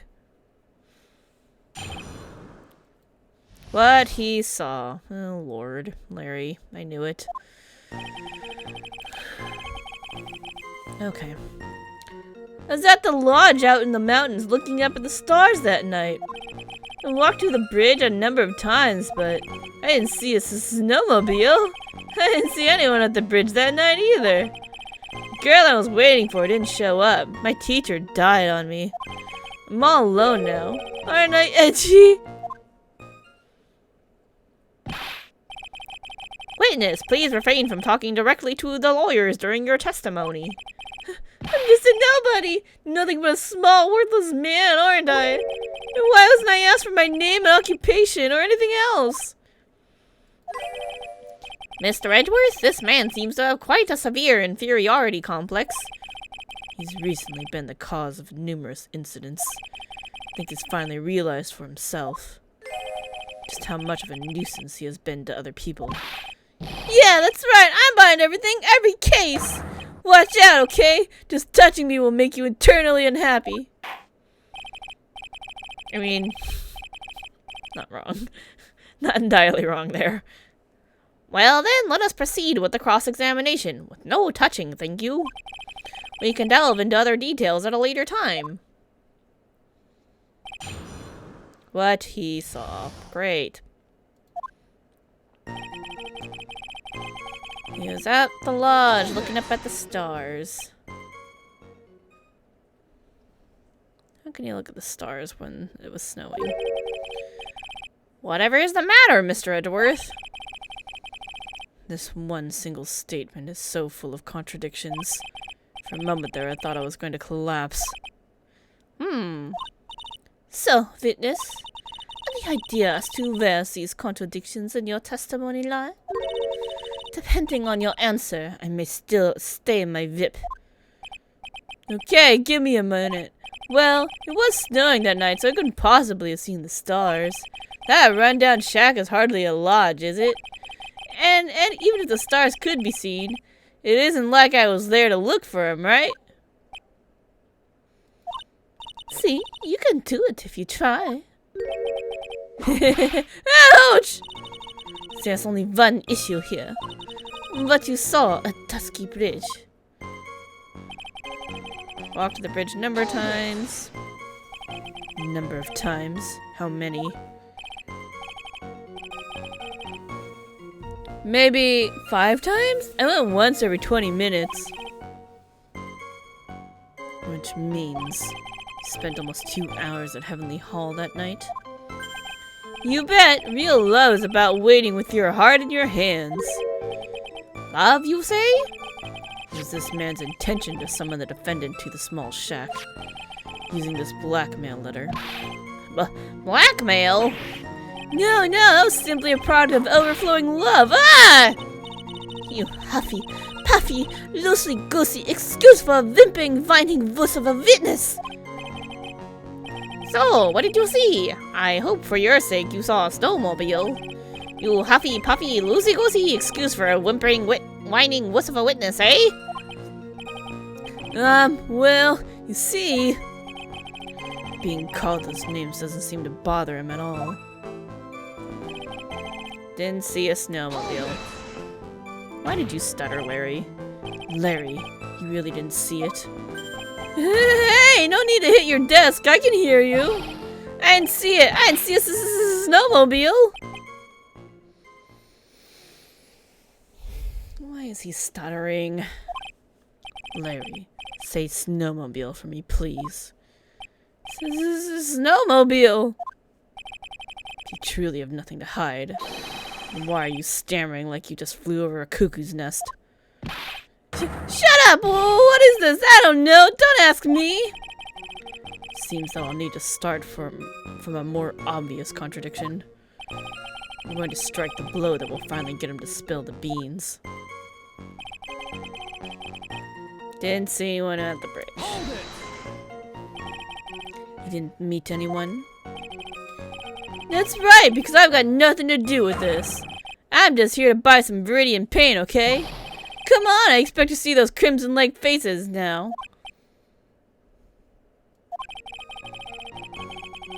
It would appear that simply pressing him isn't going to be enough, Mr. Edgeworth. Indeed. Seems that he's going to claim to have nothing to do with this to the end. I don't want this guy to cost us any more time. I need to slice through his obvious contradictions and keep things moving along.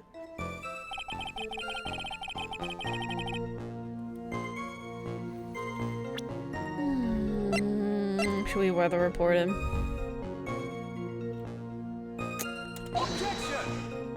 Nope, that wasn't it. What? It's only testing you just now. Well, then why don't you try testing this penalty too? Damn.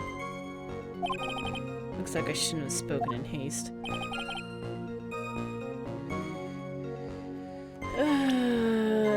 You already pointed out everything!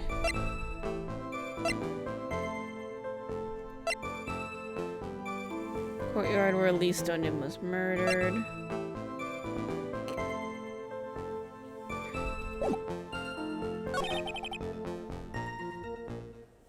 He walked the bridge a number of times, but he didn't see a snowmobile.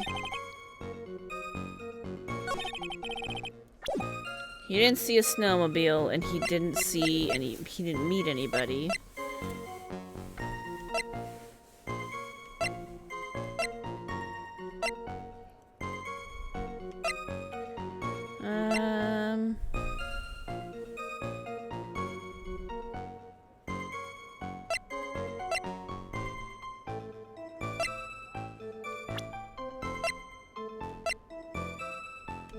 Trapped there, victim.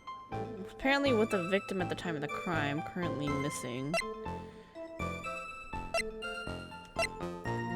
Picture book author of unknown age, Larry's teacher, doesn't seem to have any spiritual power.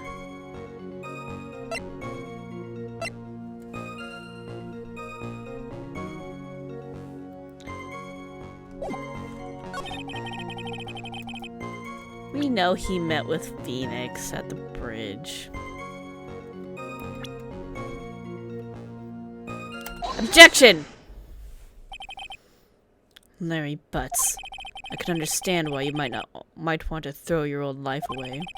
You're pretty pathetic and you cause all sorts of trouble. I'm sorry!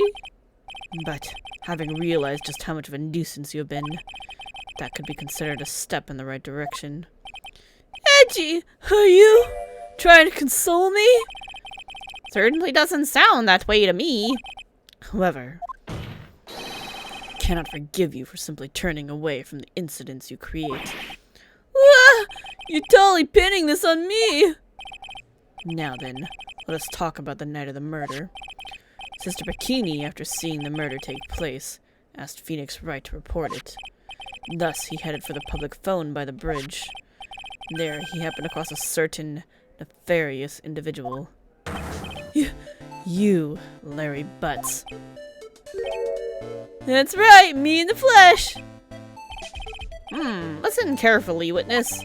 It doesn't matter if you change your name. So long as you remain pretty pathetic, you will continue to cause these incidents. That reality will not change.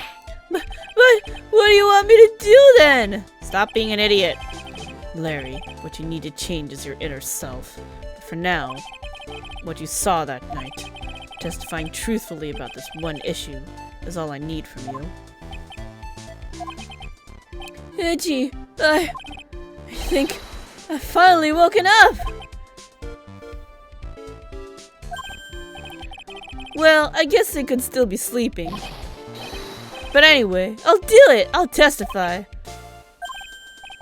Well, I'm not sure this will go especially well. I'll ask again then, witness. What did you see on the night of the murder? What he saw.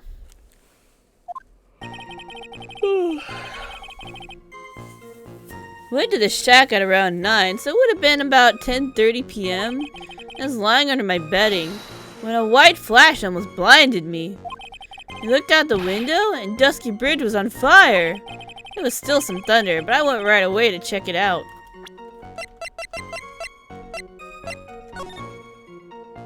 Lightning struck at 10:45.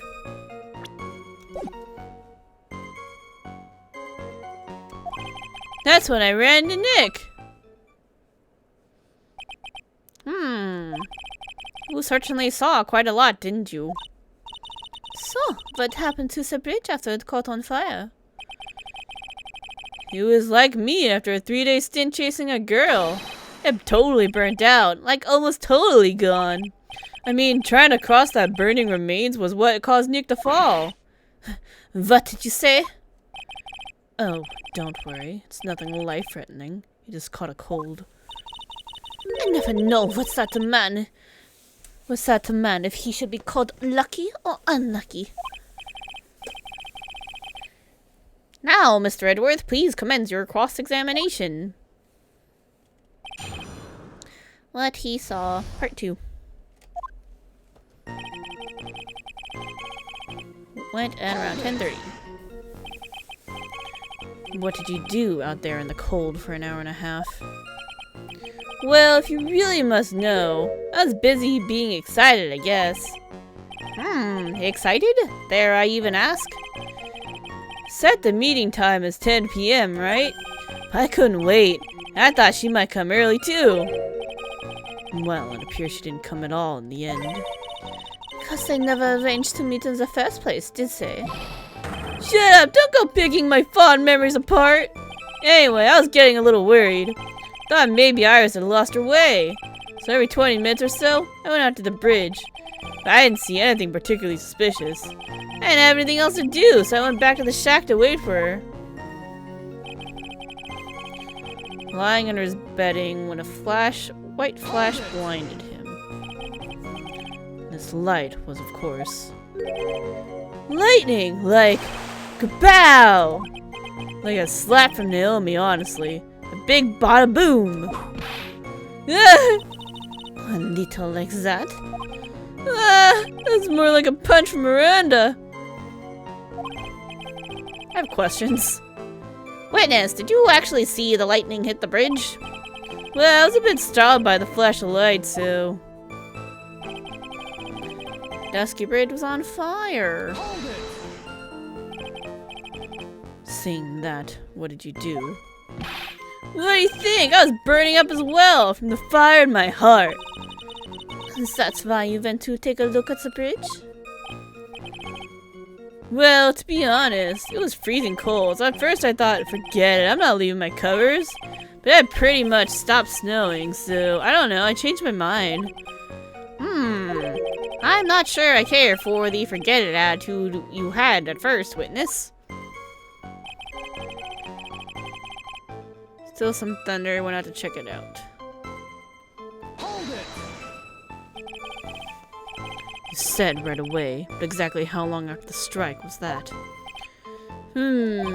Lightning fell and then the bridge caught on fire. Maybe around 5 minutes?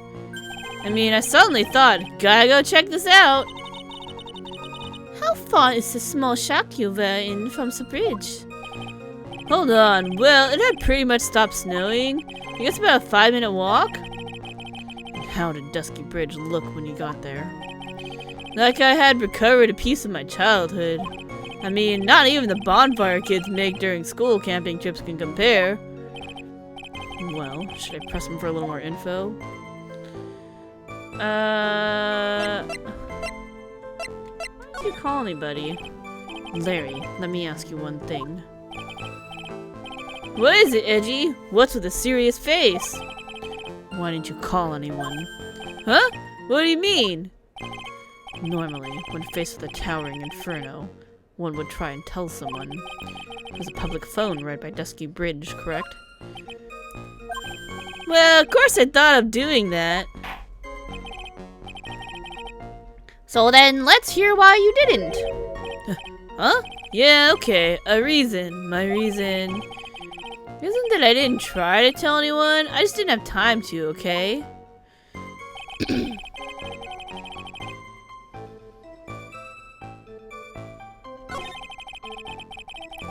Hold it! We're gonna get the other one.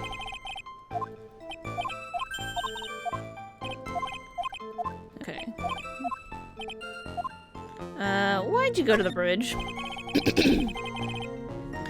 So you suddenly thought to check out the bridge? Does this mean that you initially had no intention of doing so? Well, yeah, I guess it does. It was really cold. I didn't really want to go out there. If that's the case, why'd you change your mind? I'd like to hear your reasoning. In which case, please give testimony to that effect, witness. My reasoning? Okay.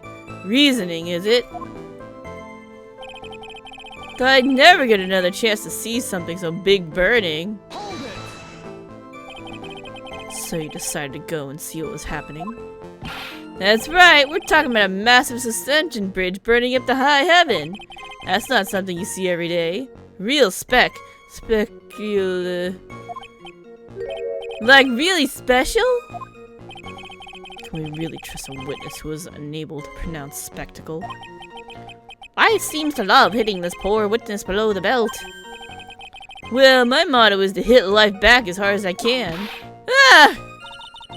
I'll give you a few hits too if you'd like. This my VIP. Told me about the burning bridge yesterday. But there's still something that doesn't quite fit. It looks like, despite his change of heart, Larry still isn't telling us the whole truth.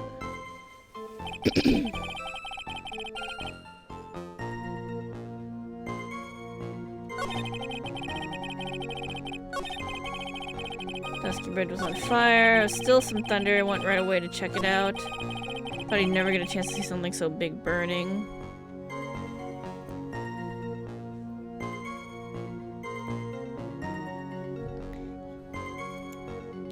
And then before he said that Phoenix showed up less than a minute later. So...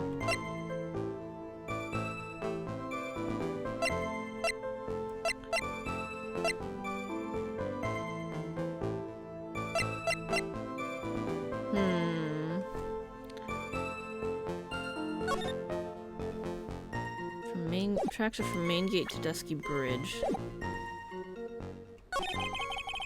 Still some thunder. We went right away to check it out.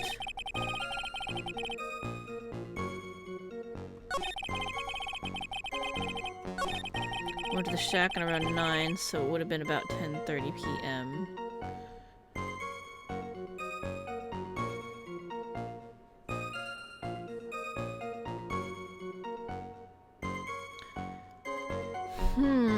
Was he doing something else? Is that what we're trying to say here? That he was maybe doing something else at that time?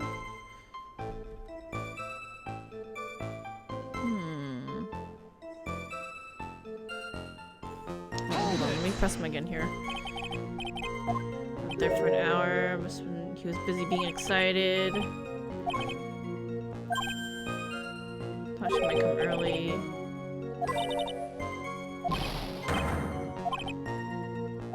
Getting worried, thought Iris lost her way. He went out to the bridge every 20 minutes.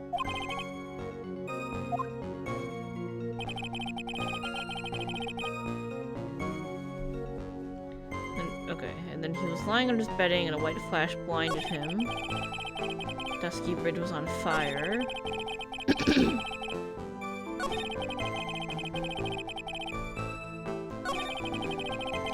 press the other statement. Hold it!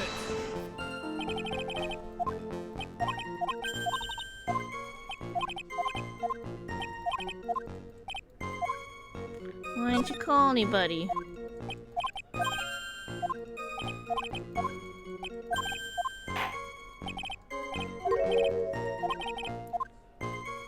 You didn't call anyone because Nick showed up. Hold it! He claimed to have arrived at the bridge at the same time as Wright. Yeah! I thought I better tell someone about this, but then Nick came up yelling about murder. Totally made me forget about the bridge. Fire was pretty much out by then anyway. No, it wasn't. Fire was pretty much out by then anyway. What's this feeling?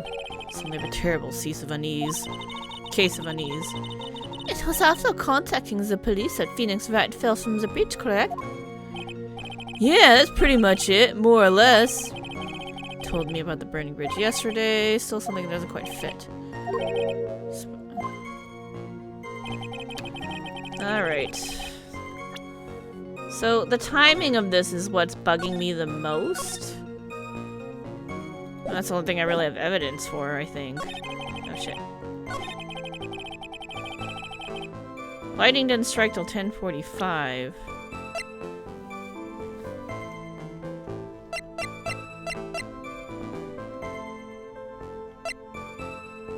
So it's like, what was he doing during that time gap?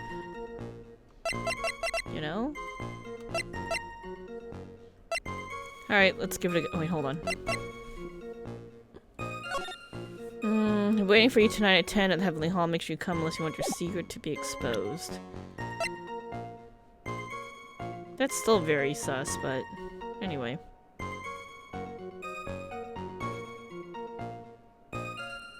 Objection! Nope, that's not it. Don't try to play mind games with me. Curses. It appears I have yet to adjust to being on this side of the courtroom. Okay, so it's not about the timing. Dusky Bridge was on fire. He went right away to check it out.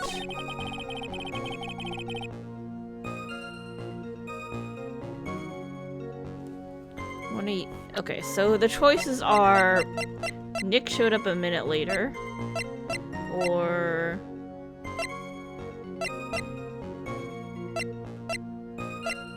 when's he ever gonna see anything that's still on fire like that?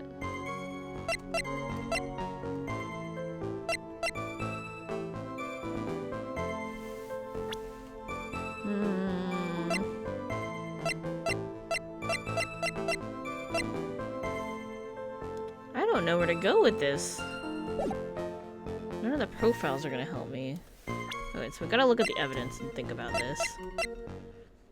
Has fingerprints on it. Apparent murder weapon has the victim's blood and suspect's fingerprints on it.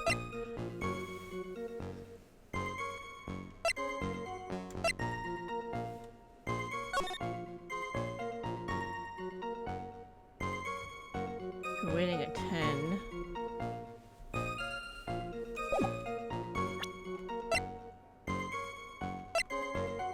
Regional weather report for the night of the crime. 10 to 11.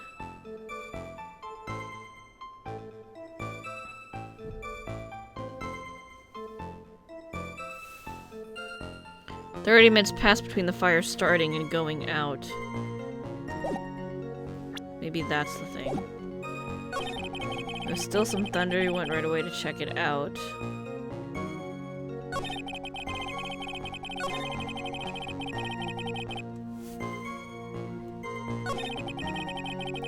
And Nick showed up a minute later. Hold it! Hold on, what did he say about this again? He arrived at the same time as Wright. Thought it'd be better to tell someone. Nick came up yelling about murder. Fire was pretty much out by then anyway.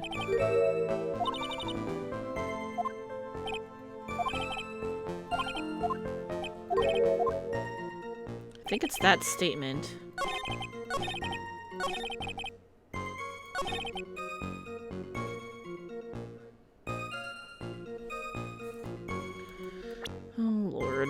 Okay. Objection! It's that one. It's like, just try it and we'll see what happens. Your very existence being a contradiction. I'm not sure if you can grasp this or not. What the? Hey, Edgy, you made me sound like some sort of alien! But your testimony is conclusively contradictory. The problem here is time. You've never been the best timekeeper, you know. 3 minutes after Billy leaves on foot, you follow him on your bicycle. How long does it take for you to catch up with him? Terrible at those. And this is much more simple. You saw the lightning strike Dusky Bridge, and immediately went to see what had happened. Is this correct? Yeah, well, I wasted about 5 minutes first, but more or less. I have the weather data from the night of the murder here. According to this, the lightning fell at 10:45 p.m. You say it takes less than 5 minutes from the shack to Dusky Bridge, meaning you probably got there at around 11 p.m. Yeah, sounds about right, I guess. And then Nick showed up and did his falling act. That is impossible. What do you mean? 11 p.m. is when the murder occurred in Hazukura Temple. And thus, Wright was still in there, in the courtyard. There's no way that Larry could have encountered him at Dusky Bridge at that time. Oh, fair!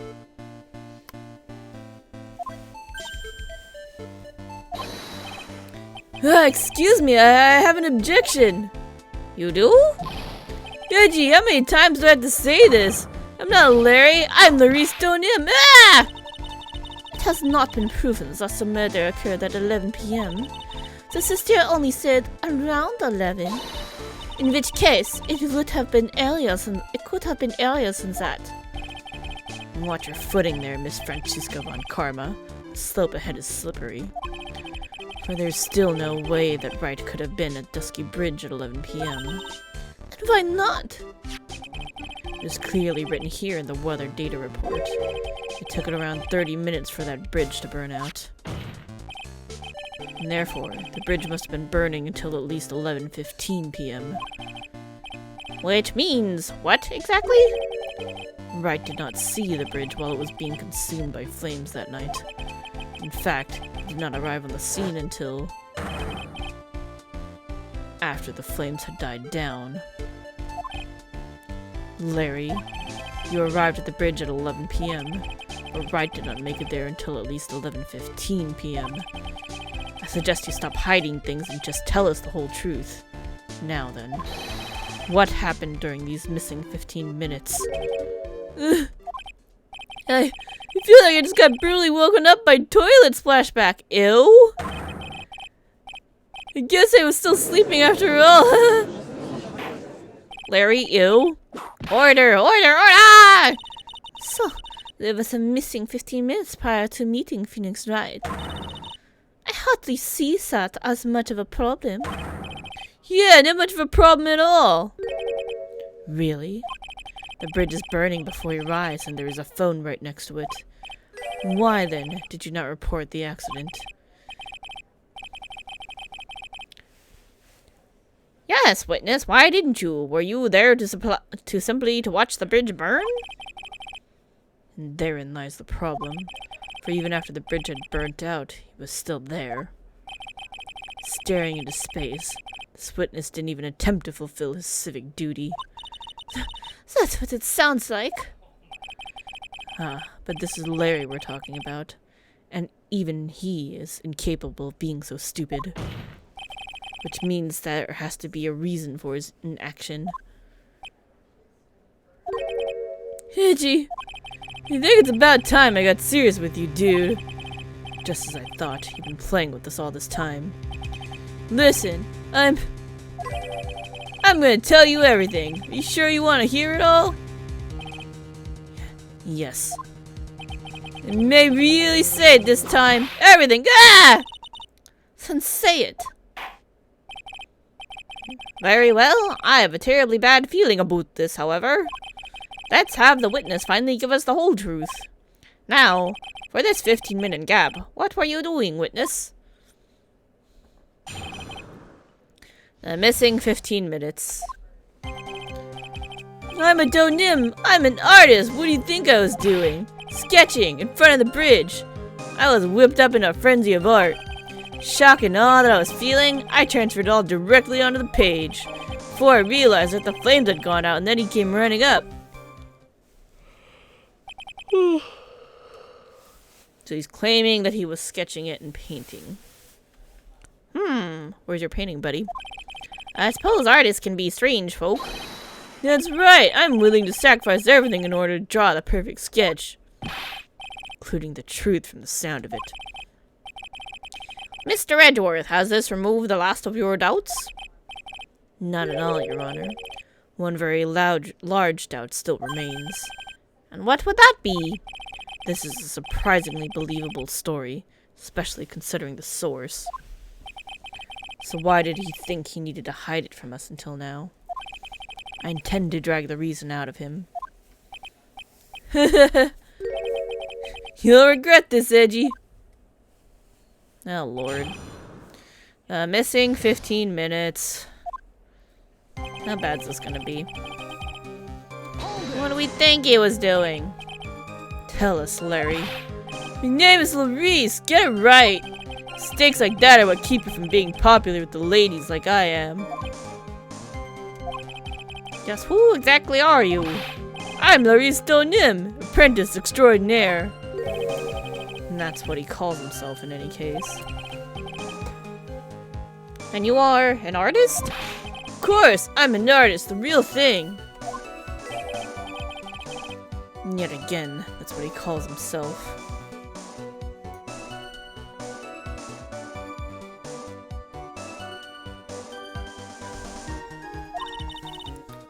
Names mean nothing. There's only one issue I care to discuss. What were you doing? That is a very big issue indeed. He says he was sketching, but I think he's sketchy. Sketching the burning bridge. Burning bridge and everything that came with it.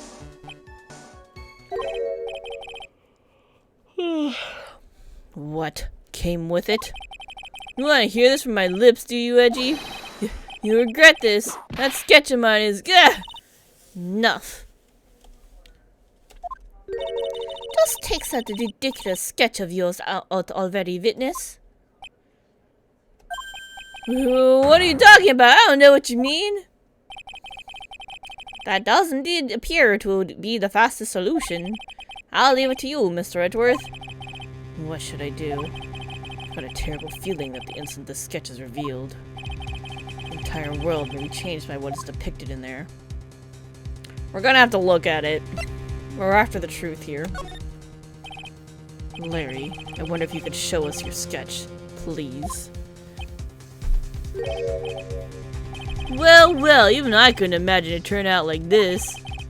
Imagine what? The Larice Donim's debut would take place here, today, like this. Ouch! Show it, now. Hold up, let me move my camera, because I'm like, the way I'm sitting is kind of blocking everything. Okay. Okay, but steel yourselves. This is the world of Larice Donim. Why is there somebody flying across the bridge on fire?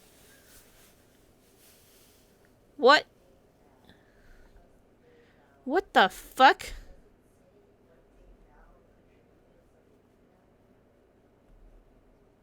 What the fuck? I'm so confused.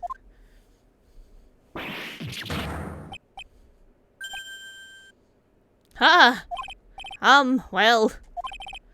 So this is Dusky Bridge, correct? Quite a large bridge, isn't it? Your response, Miss Von Karma? Yes, well, it's a better drawing than I expected. Isn't it? Isn't it? I struggled to reproduce those flames. I really did. Yes, I'm sure you did.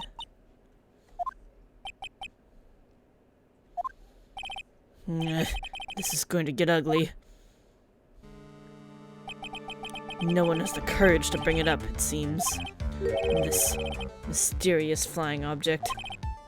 Larry. What? Burning bridge is fine. But what is that unfortunate looking figure? Ah, you spotted that? I thought you might. However much I might want to ignore it, I can't. It's Iris, of course! Iris! I wish she'd take better care of herself. We have to plan for our future, you know?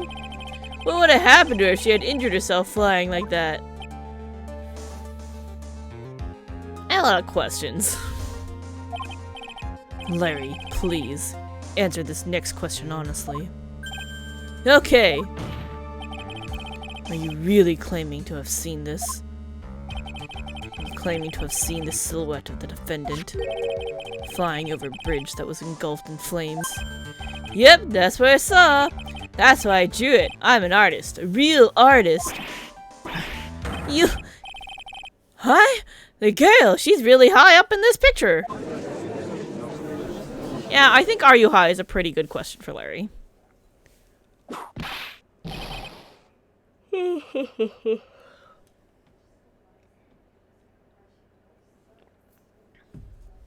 What was that for? This is all a bad dream. I was hitting you on the cheek to test that theory. Please whip your own cheek from now on if you wish to test your wild theories. Anyway, no court of law will ever acknowledge that people can fly. Actually, there is some precedent for this. She was flying pretty high, my sweet Iris. The precedent is the magician case that we had in the last game. Ah, Francisco was there for that. She helped us out in the end. She was about 30 feet above the bridge at least. It was really something to see. This has to be some kind of mistake. Mr. Edgeworth, please bring the witness back down to earth. What? Me? This witness is your friend, is he not?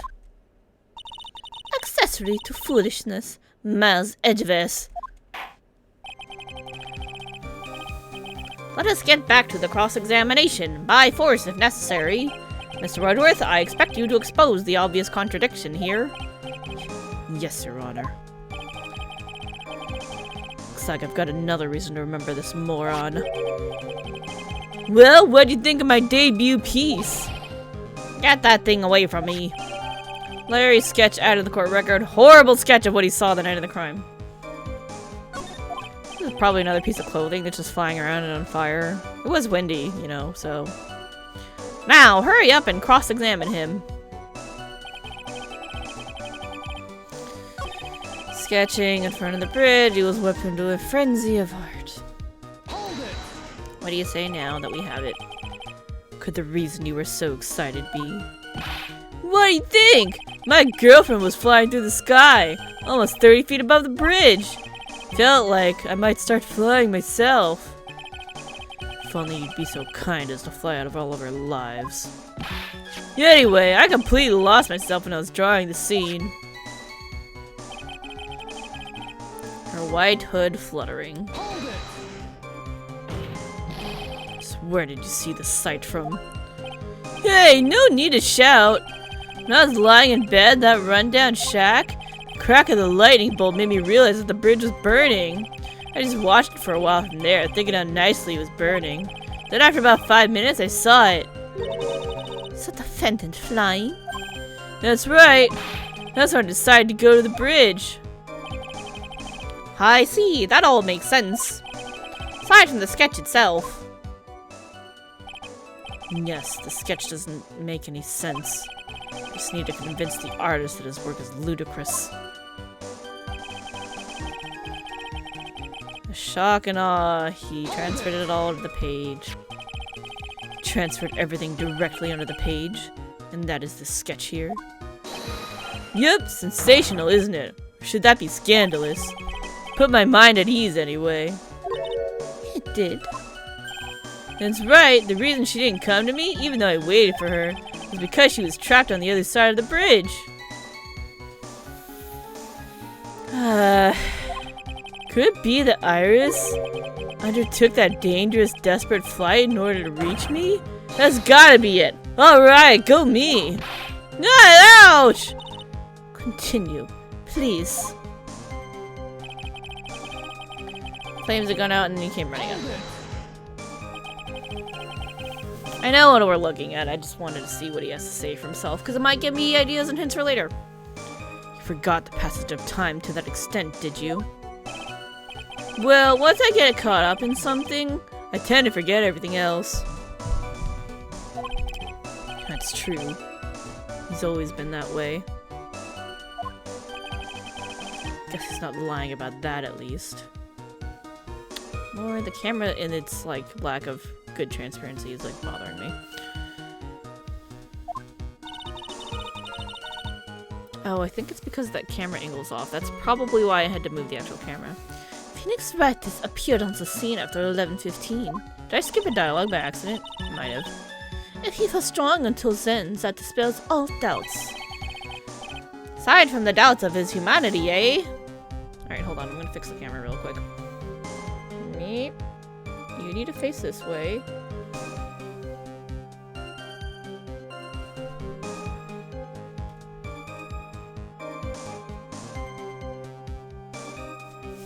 Okay.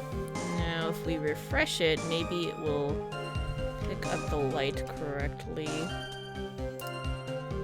It's too bright. That's the right light setting. Oh, actually, no. I think that's better already. Yeah, it seems much better. Okay. It moved again, though.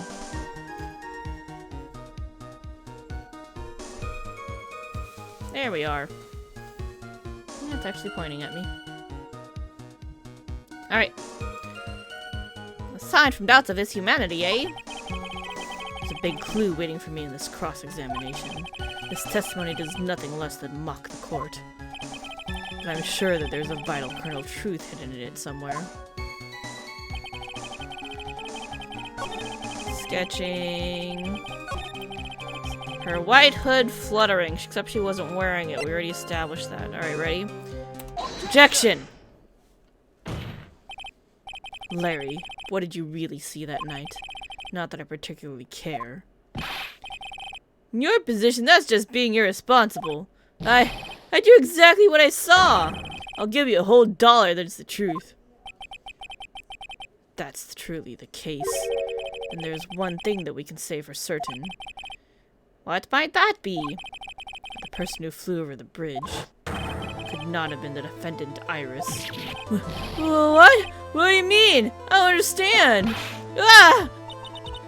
Foolish folly. Sorry. A foolhardy folly.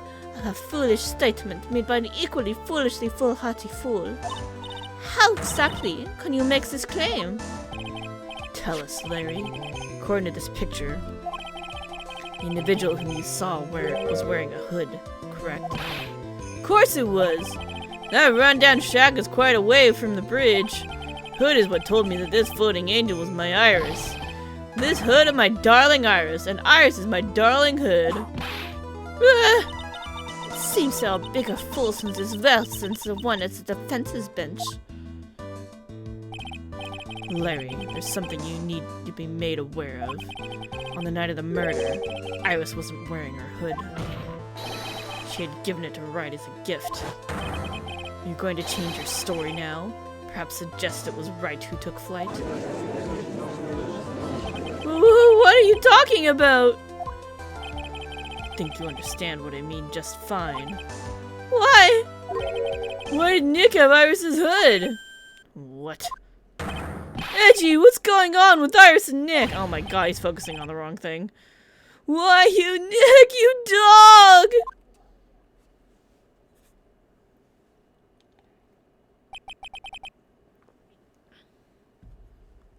I do believe that this unbelievably mysterious sketch is destined to disappear, discredited and discarded, straight into the garbage.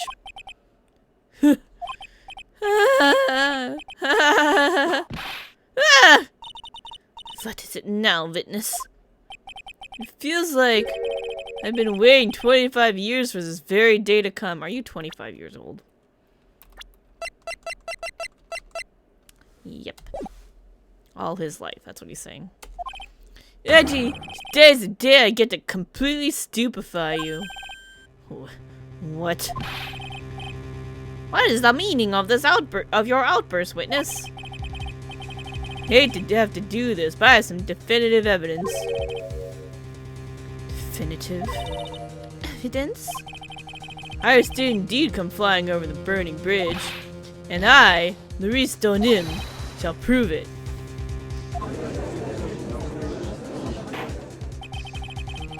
I didn't expect to ask this again, but we shall be needing your testimony once again. Oh my god, Larry, why? Tell us anything you know concerning the defendant as depicted in this sketch. And show us your evidence that this nightmare was actually reality. Okay, hope you're ready, Edgy. Cause I'm gonna feed you a whopping serving of pain. You've been serving us a whopping serving of pain this whole time. Trust me. Proof that Iris flew! When I reached Dusky Bridge, she was already gone. I was so worried, so I frantically searched all over for her. That led me to finding a beautiful crystal sphere half buried in the snow. That's from the staff. I'm sure that Iris was simply wearing a spare hood.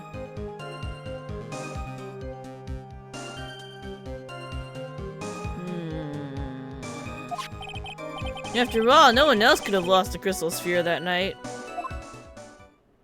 Yeah, about that. Huh, a crystal sphere? This one, pretty, isn't it? But finders keepers. That sphere. Where did you find it? Let me see, around here somewhere. Looks about right. And it was half buried in the snow. It had pretty much stopped snowing by then, but there was still some falling as I walked to the bridge. The court accepts this crystal sphere. That's mine, okay? I want it back afterwards. There's something on it. Blood. Oh my, it's blood! What? Blood. Crystal sphere added to the court record. Found half covered in snow near Dusky Bridge the night of the crime. Has blood on it. You ready, Edgy? By tomorrow morning, you'll be calling me Master Larry. Yeah, I like the sound of that. No one's gonna push me around anymore. Didn't you want to be Larry Stonim only a few minutes ago? Proof that Iris flew. Oh my god. Why, Larry? Why do we have to deal with the butts? Let me check something really quick. Okay. What we read this already. Hold it! So, he went to the burning bridge. That's right, to meet Iris. She actually flew to get to me. The least I could do is meet her halfway. But the defendant was not at the bridge when you got there, you say? Guess she went back to Hazukura Temple. She's a girl after all. She must have wanted to look her best.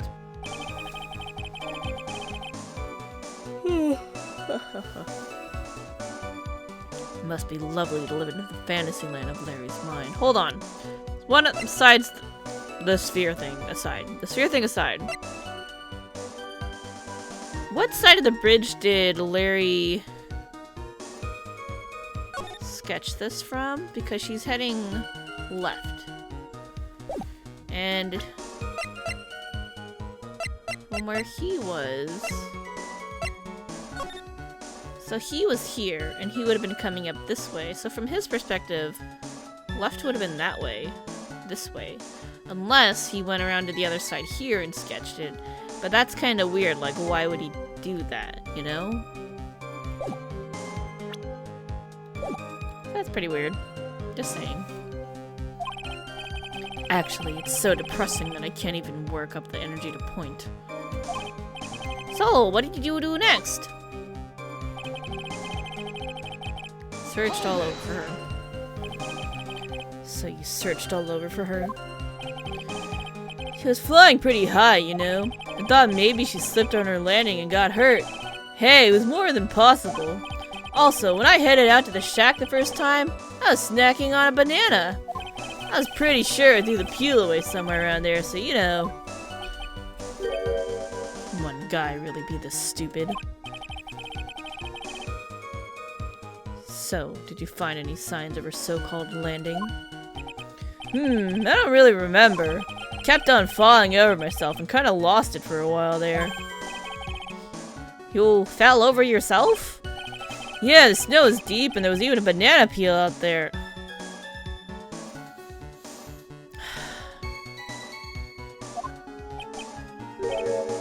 Yep, there's stupid and then there's Larry Butts.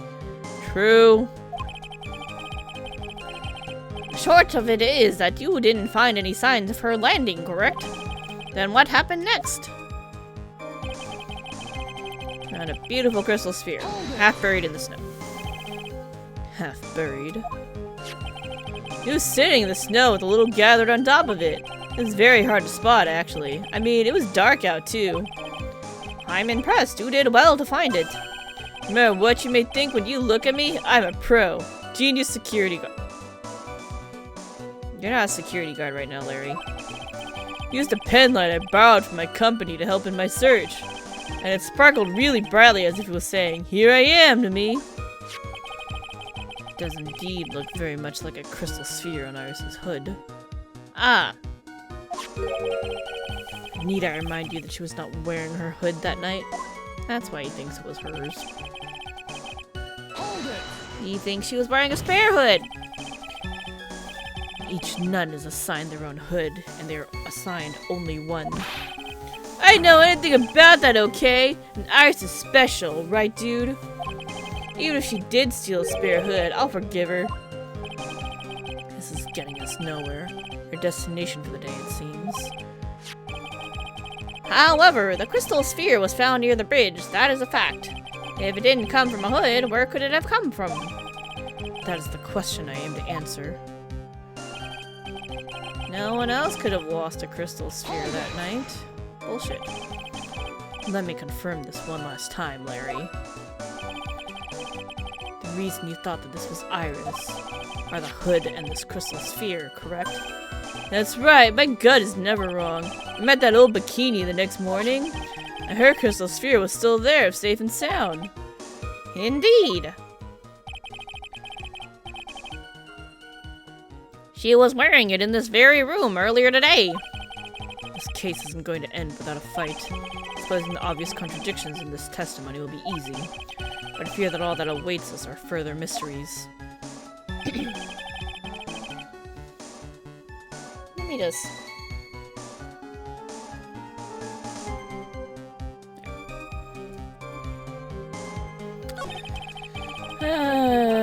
who else could be missing a crystal sphere?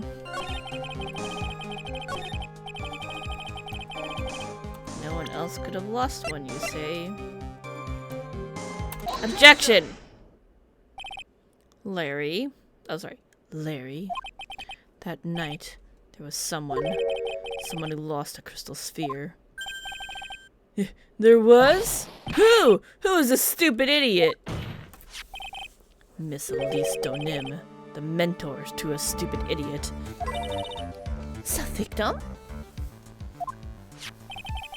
I have a photo of her here.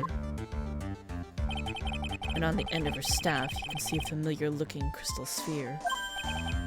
Hey! That's my photograph! Give it back!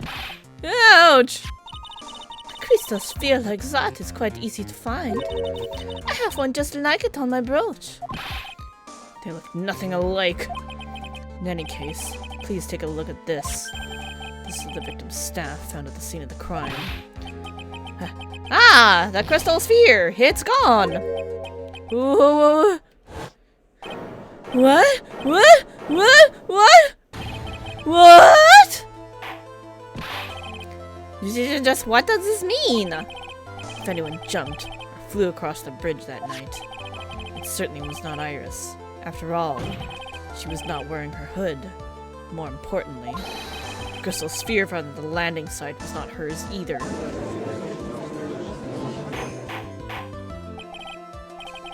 That means the one who flew!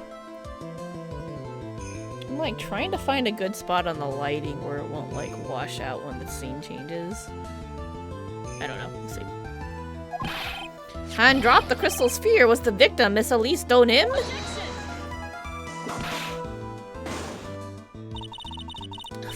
A fool alongside another fool, on a fool's errand to reach a foolish conclusion.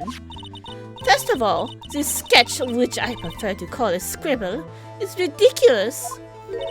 People cannot fly, thus it is rejected. You can't do that! I saw it with my own 2 eyes! And this crystal sphere? This is nothing more than a red herring. Honestly believe that. Give it some thought, and I'm sure you'll realize it as well, Miles Edgeworth. Elise Donim was in her room that night of the murder. There was no reason for her to go to Dusky Bridge. She was looking for pearls, lady. Therefore, the sphere cannot be related to this case. That is all. I know why she was gone. Miss Francisca von Karma. The only people who will accept that explanation are scatterbrains and clowns. Why are you pointing at me? The victim's crystal sphere was found near the bridge on the night of the murder. Yet you expect us to believe this has nothing to do with the case. That crystal sphere? It was probably thrown away at the bridge after the murder. After the murder? There's blood on the crystal sphere, isn't there?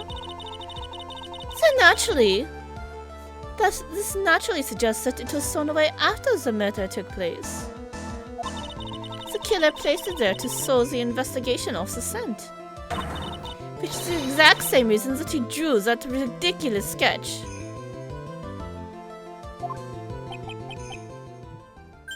What? You mean I'm the killer? Hold up. Where is... I'm like tired of blocking the text. There we go. No! All joking aside, when did this crystal sphere appear near the foot of the bridge? Unless this can be proven in some way, I refuse to believe this is related to the case. She makes a valid point.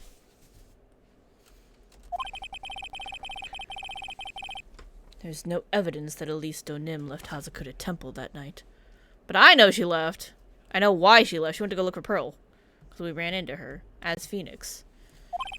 However, if somehow this crystal sphere can be proven to have been dropped before the victim was killed.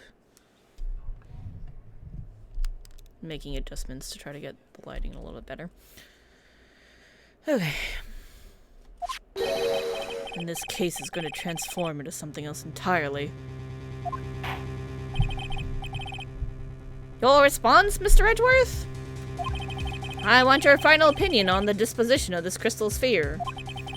If it is not related to the case, and this witness who you called will have been nothing more than a monumental waste of time. Prepare yourself for some very appropriate punishment, Mouse Edgeworth. Can I prove it? Can I prove that the crystal sphere was dropped before the murder took place?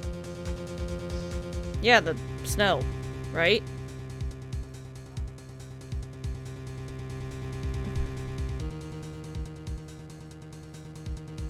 Yeah, because it stopped snowing after she was murdered. Yeah, we just bone over this.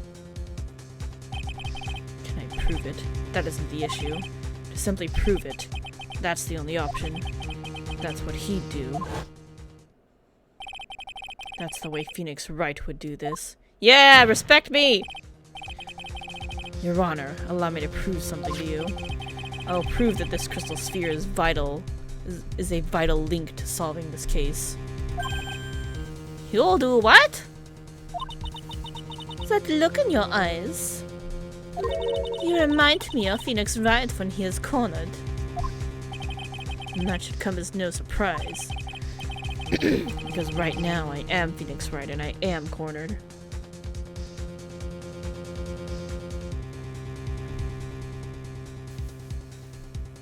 Hold up.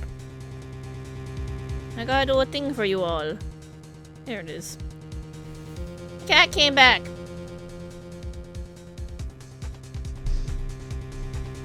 I'll turn up the light so you can see him better.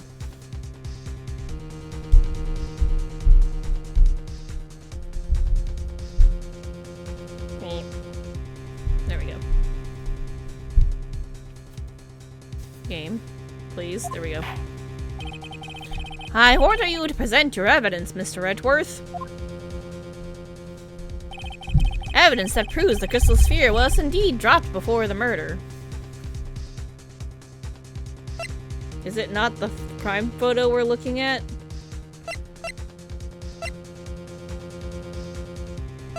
Do I want the weather report to say it would stop snowing? Take that! Your response, Miss Von Karma? Birds of a feather flock together. Are you familiar with that phrase? Miles Edgeworth. I think one such bird is calling for its fellow now.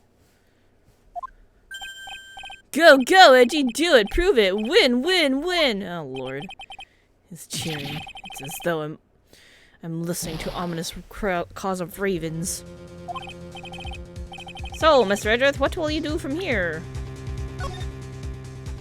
I know what I need to prove. I'm like, I know what the issue is, but I don't know what I need to show is the thing, so.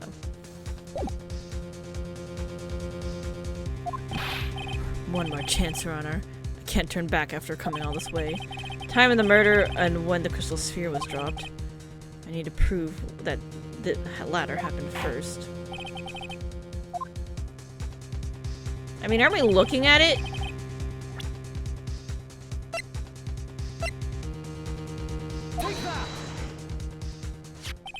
The crystal sphere. It was half buried in the snow, correct? That's right. If it hadn't stopped snowing, then it would have been game over. Snow would have totally covered it.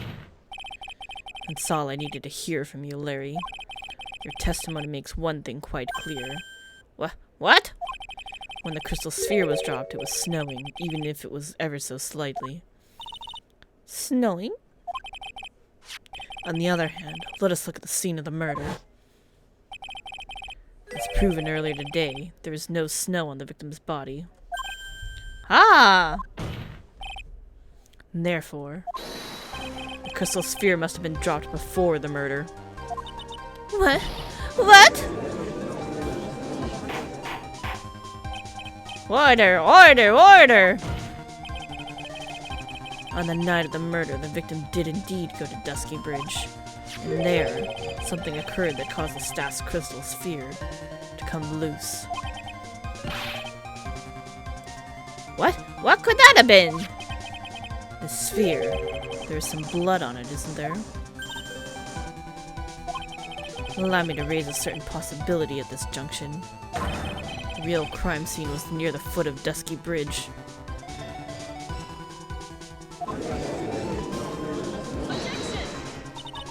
The murder didn't take place in the Hazukura Temple courtyard. Only a fool would suggest such a foolish piece of absolute foolishness. Who's the fool? Which part is so foolish, Miss Von Karma? So the murderer killed her, took the snowmobile back, brought her up to her room, and then pushed her out the window. Damn.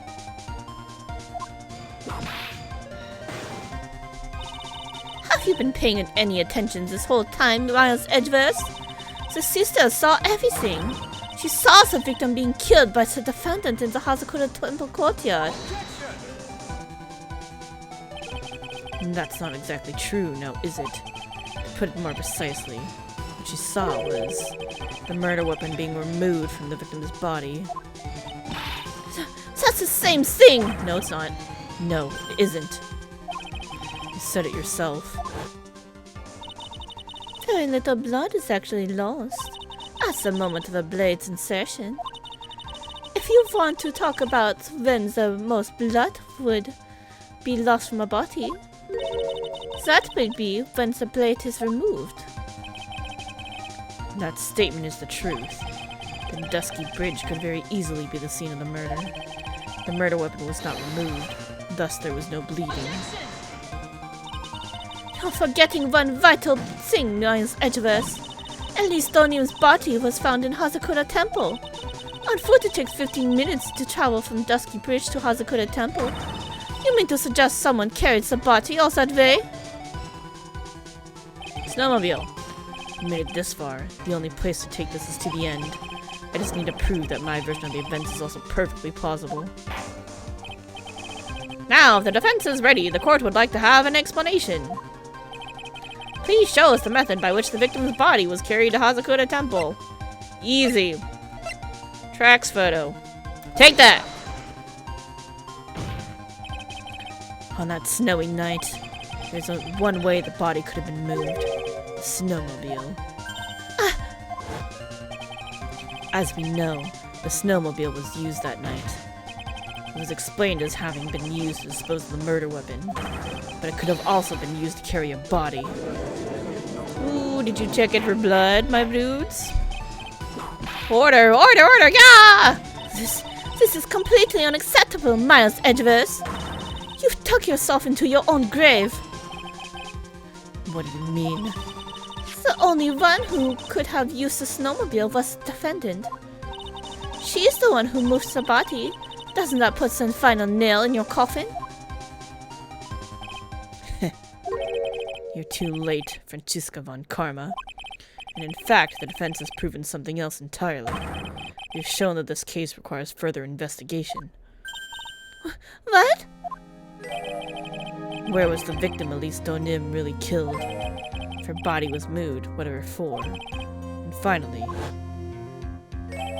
just what does this image mean? Do you even need to think about that? Such a creature could never see the truth, let alone describe it. This witness certainly sits on one of the lowest possible branches of humanity. However, he would never utter a lie that could hurt a girl with whom he is enamored. He drew this, so it is something that actually happened. The defense stands firm on this point. Yachi, thank you! That settles it, then. I cannot give a verdict under these circumstances.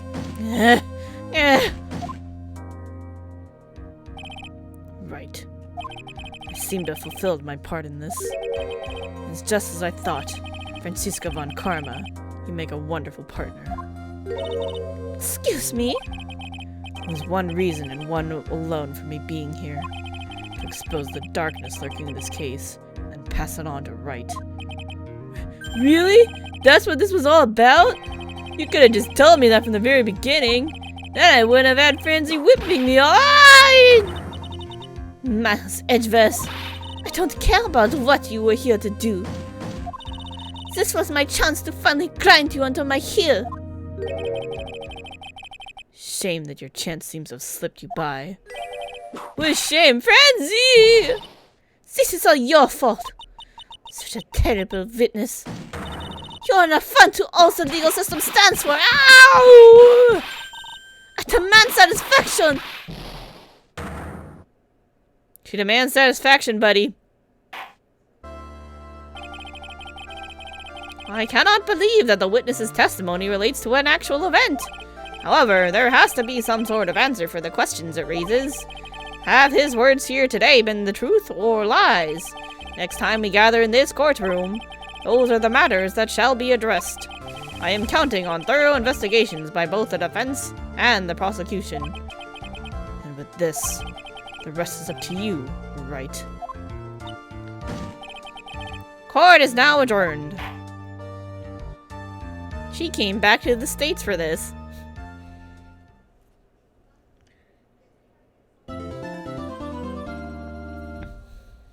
Alright, we're definitely gonna save. I do want to do the investigation, but I need to get more tea.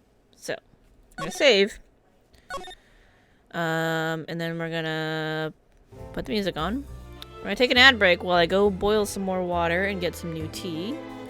And we will be right back afterwards. Alright, hold tight guys, we'll be right back.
Matt left. He was supposed to be entertaining y'all during the ad break.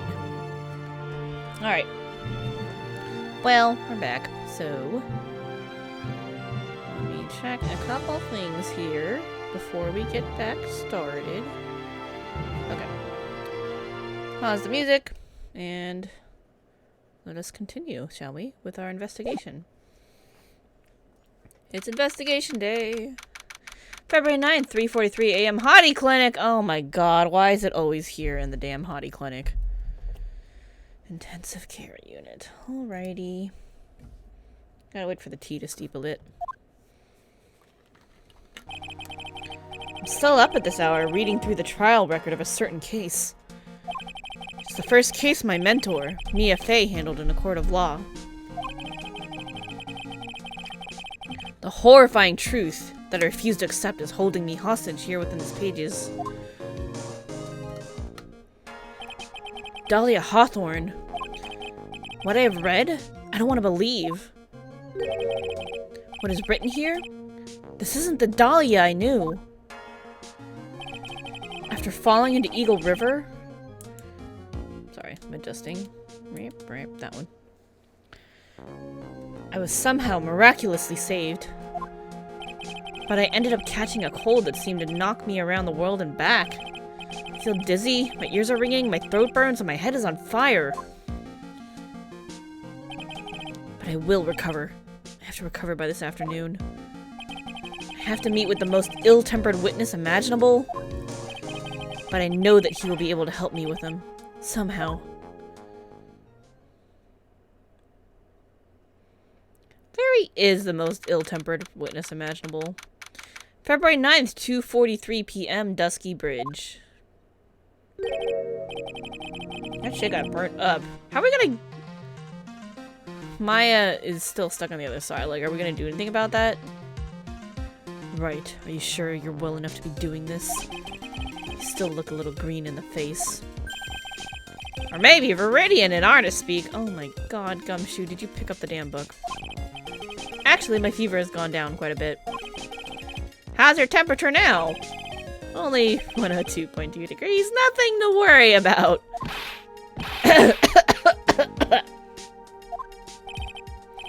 Anyway, I read today's trial record. You weren't bad, Edgeworth. Pretty impressive despite the circumstances. We're not in the clear yet. The main point of contention tomorrow is going to be the murder weapon. Yeah. In the end, Shito did not deliver the deadly blow.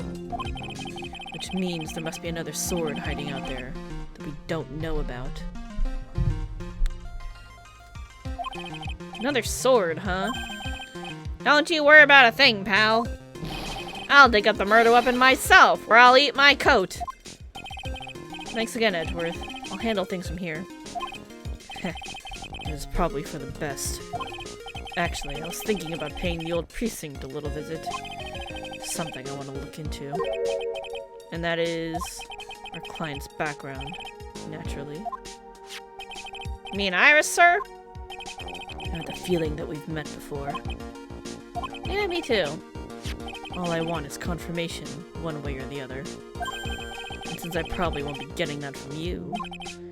Sorry, Edgeworth. Bid you adieu, right? Take care. Thanks, Edgy. Now we get to be ours ourselves. Guess I should get moving too. Why? You need to be somewhere? Yeah, I've got to get to work on this bridge, pal. I'm rigging something up so we can get across to the other side. Oh! Thanks, Gumshoe. Ugh, that's right. Maya's still stuck over there at the inner temple. Don't you worry, pal. As soon as it's all set, you'll be the first to know. Thank you, Gumshoe.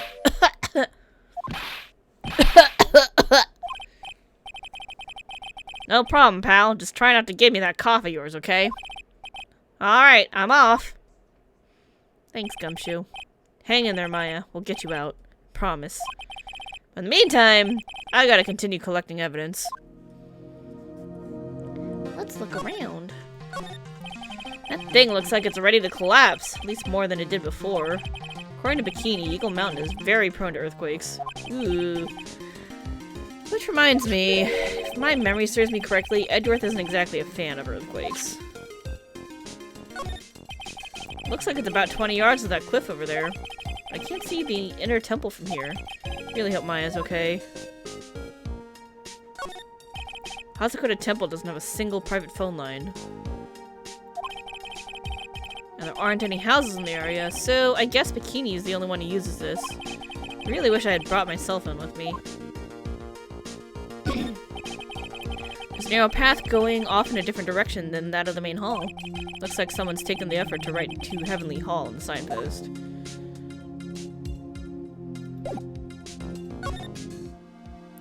Let's go to that Heavenly Hall. February 9th, Heavenly Hall. Looks like no one's here. Larry! Maurice! I was sure he'd be hiding here. Guess I'll try again later. That stuff is really ruining the beautiful atmosphere around here. It's so inappropriate. Like Sister Bikini in a bikini. Ugh. Gotta think about the kittens. You only had one view, I guess you should have rated anyway. I mean, you could have if you wanted. You could have. Was I your one view? Because I was tabbed. Did you make me raid myself? Oh no, you didn't. You didn't read. Okay, let me close it.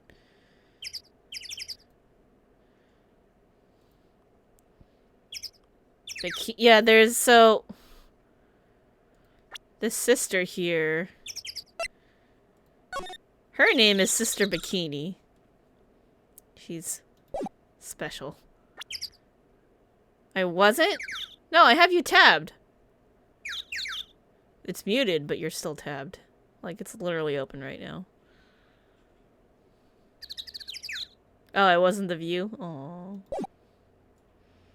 Twitch doesn't think I'm a person.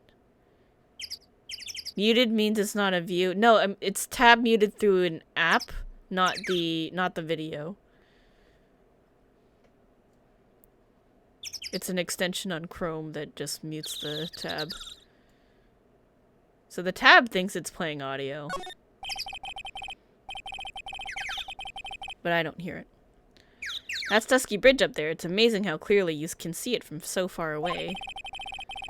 Also, supposedly, what Twitch keeps saying is that as long as the video is playing, it's supposed to count as a view. And I'm like, I don't believe you. It's very noticeable when you're small. Anyway, Larry supposedly saw everything through the shack's window. Not much light gets down here, so it must be pitch black at night. But this area was probably illuminated that night because of the burning bridge above. This is the famous Eagle River. I got to try out its rough rapids on the other night. They say it has a really strong current. And they weren't kidding. It's both powerful and fast-flowing. I was dead lucky. I mean, lucky not to be dead. Look at this graffiti scrawled right on the front of the shack. At least he managed to get a pretty good likeness. When I really think about it, I guess art kind of suits him. I mean, his very existence is an art of sorts. The snow is really piled up on the straw roof. It's otherworldly, like something out of a fairy tale. Well, the roof part anyway. The sign says Heavenly Hall. I guess it's pretty fitting. If you spent a night in this little freezing shack, you'd probably find yourself at the pearly gates by morning.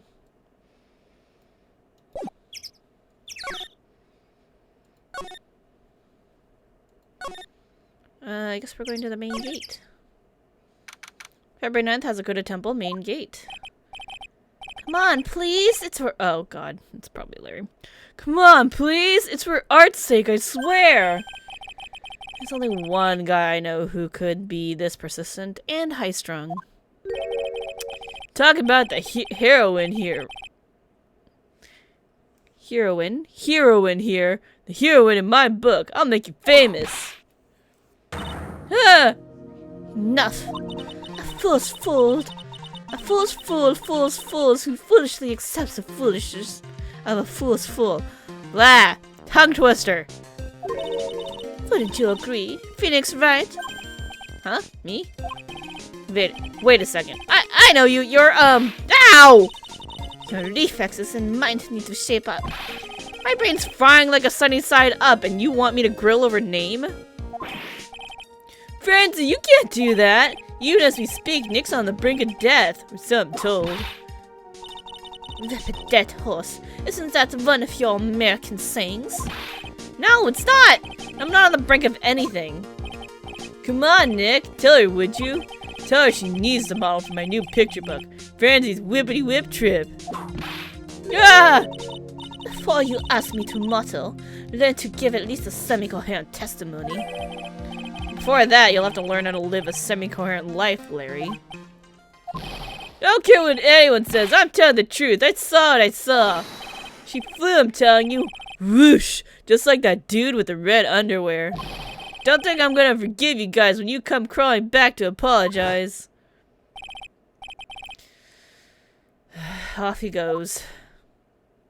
It's amazing how little has changed with you in the past year, Phoenix Wright. Hi, Francisca. I wasn't expecting you to show up in this game, so that was special. You can see the main hall from here. I wonder how the head nun is holding up. Oh, wow. Is that an inkling of human kindness I sense? Ow!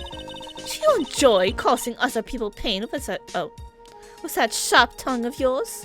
Why did I offend her? It's nothing compared to the pain you caused with that leathery whip of yours.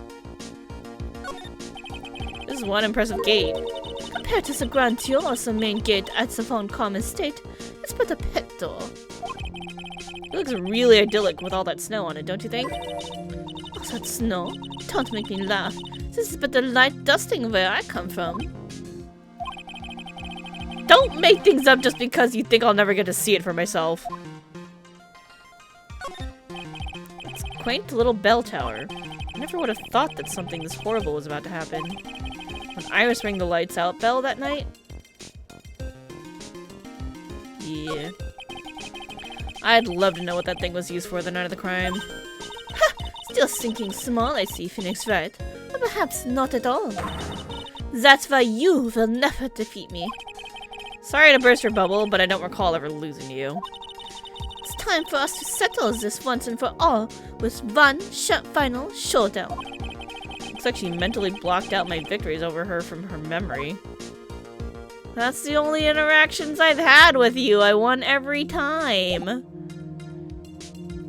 Alright, let's talk to her. Have you been in Germany all this time? That's right. Extending my perfect wind record, naturally. Oh joy, sounds like she hasn't changed a bit. Has it really been a year since we first met? I am Francisco von Karma, the prodigy. I see. I gave up a promising career in Germany and came to this country for one sole reason. Revenge. Francisco was born and raised in Germany and became a prosecutor at the age of 13. Her father was the legendary prosecutor Manfred von Karma.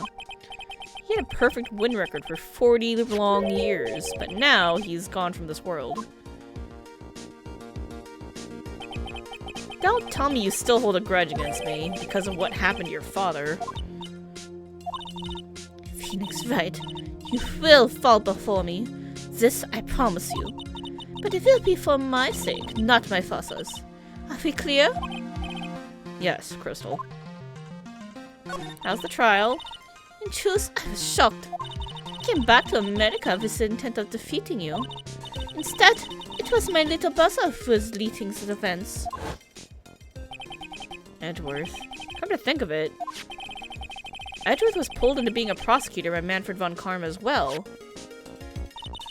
Miles Edgeworth told me something very interesting, you know. He says this case has a special significance to you. Because it does. And that's precisely why I'm here. Your personal involvement will make crushing you into teensy-weensy pieces also better. It's probably the fever, but she's so openly hostile that it's almost kinda cute. Ow! No smirking! No whipping the sick! That foolish fool doing such a foolish favor for such a foolishly foolish fool. Edgeworth. Make no mistake, Phoenix Wright. I came here for one thing, and one thing only. To pulverize you. It's not like I thought you were here to bring me some Cold Killer X, you know.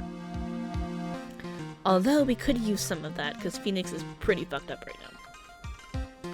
Alright, so what happened? I went over the whole case file on the flight over. You read the whole thing? Yes, every last word of every last sentence, of every last paragraph. Also ridiculous things you did made it a very interesting read, you know.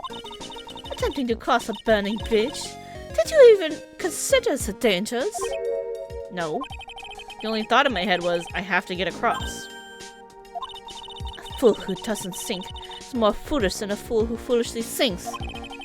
Gumshoe said he'd let me know once the bridge was repaired. Oh yeah. She's gotta be okay, I just know it. Plus, I need to ask her about what really happened at the inner temple that night. Alright, 1 sec, gotta pour myself some more tea. Should be done sleeping by now. You're a cat! Welcome back, cat. We're gonna put you on the cam. Yeah, look at you! Live on the interwebs, it's a cat. That's how we be.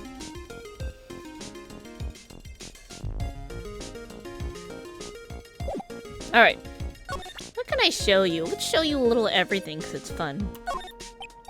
About this. Yow! I refuse to help you, Phoenix Wright. I should have known better than to try.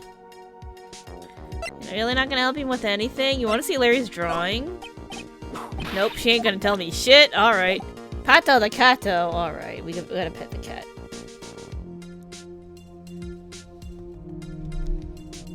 That's the pop filter that you're rubbing on and pulling down on. Please don't move that.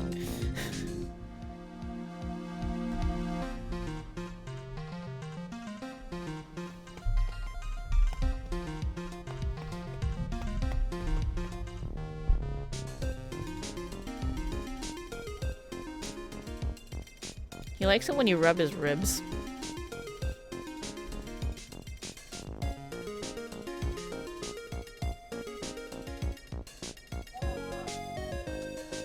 Draco, look up here. Let the world see how cute you are. Look at your face. Good boy. Alright. What if I show you some profiles? You wanna tell me about Edgeworth? No? Alright.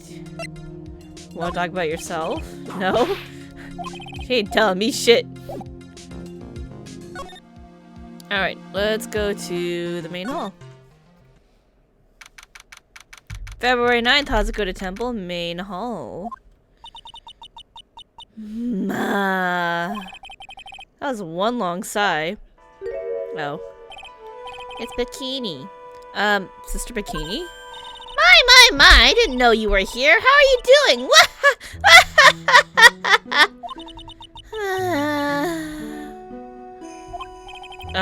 You don't have to pretend to be in a good mood for my sake.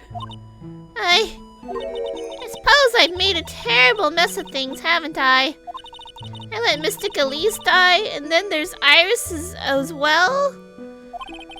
Mystic Elise? Now that I think about it, There's an acolyte stuck at the inner temple? And that poor little girl has gone missing too! That little girl? You don't mean Pearls, do you? Yes, I'm afraid I do! She hasn't been seen since the morning after the incident. Somebody saw her in the morning? I haven't seen her at all. Where is she? Pearls? She's missing? Why didn't anyone tell me about this?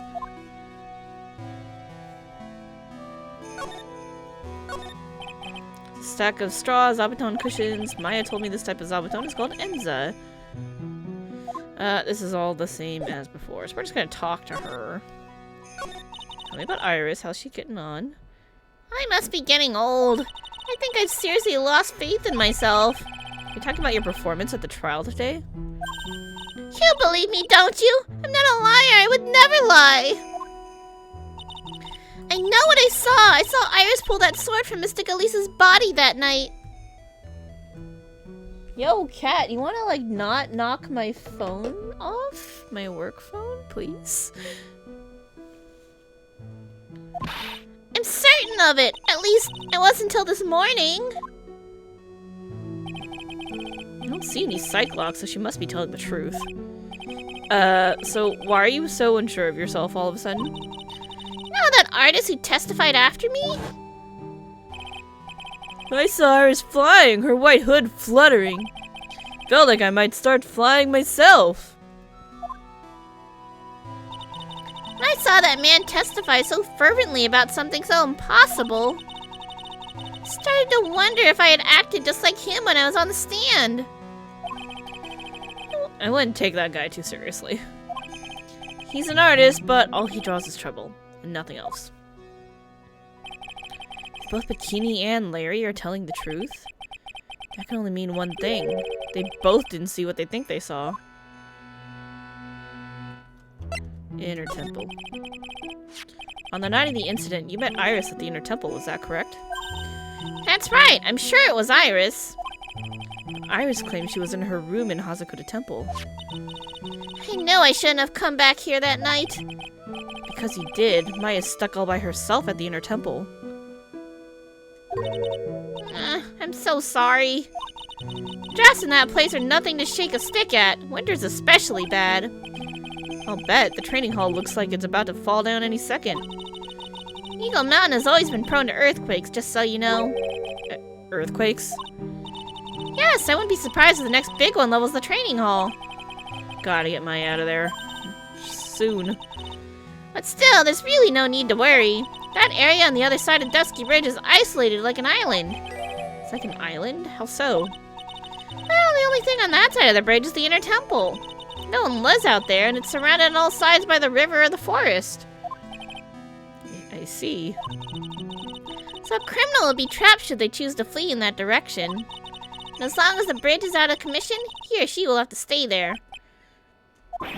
That means Maya could be stuck out there with a murderer and with no way of escape either. Oh dear, yes I suppose it does.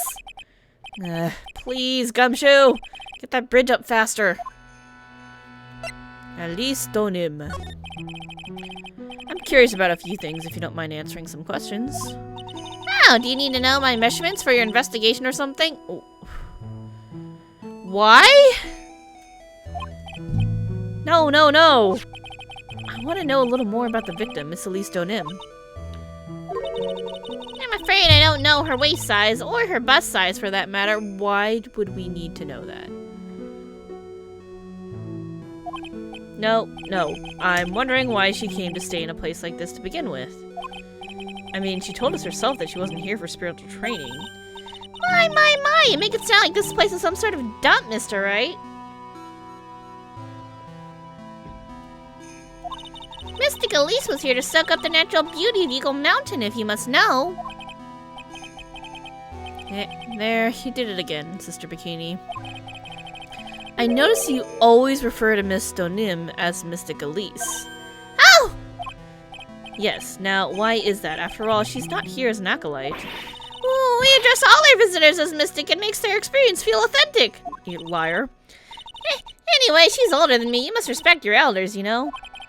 How do you know that? How can you say for sure that she's older than you?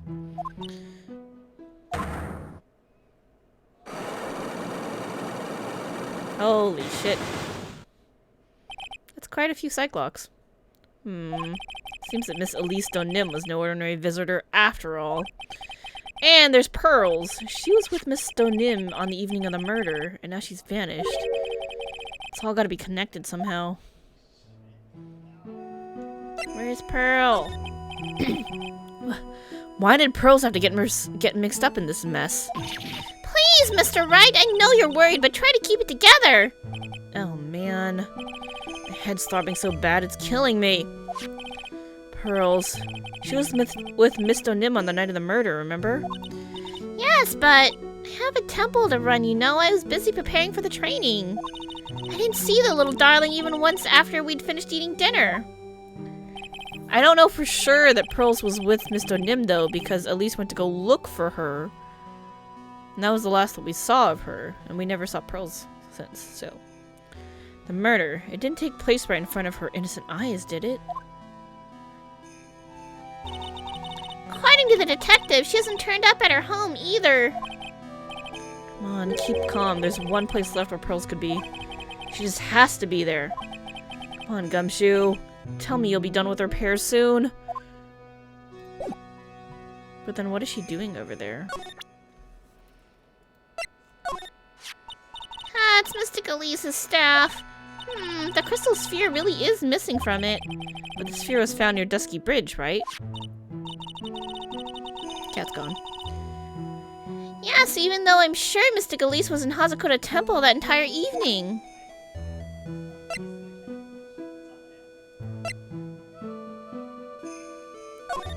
I was wondering about this. Let me see. Well, as you may know, in order to see reality for what it truly is, we strive to break our attachments to much of the transient material realm. I guess you could call me an immaterial girl. I'm guessing she makes an exception for fine dining. Tracks photo, crime photo, bridge. Honestly, it's like the end of the world. It's not a good thing, that's for sure. I think people have the gall to call this kind of scribbling by the name of art. Huh? It's that sort of standard that you need for the artist these days. I could be a pop diva. Sure. But what about the contents of the picture? What do you make of that? It's definitely the end of the world.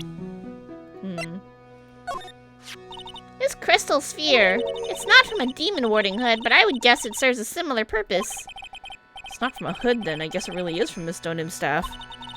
Look at the blood on it. Oh, poor Mystic Elise.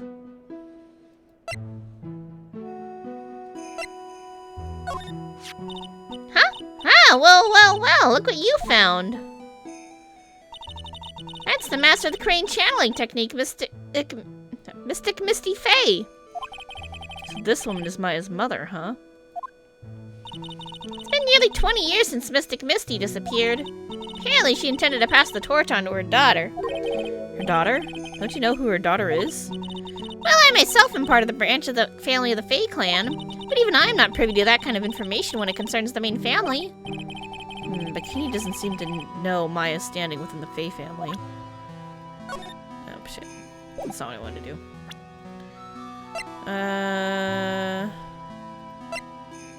The hood. Well, that's a demon warding hood. Acolytes are highly susceptible by possession by evil spirits, you know.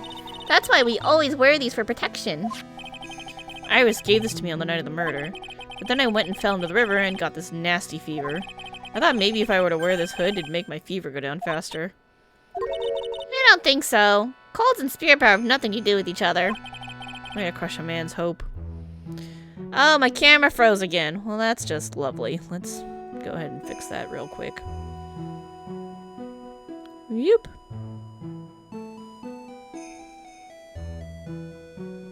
Please.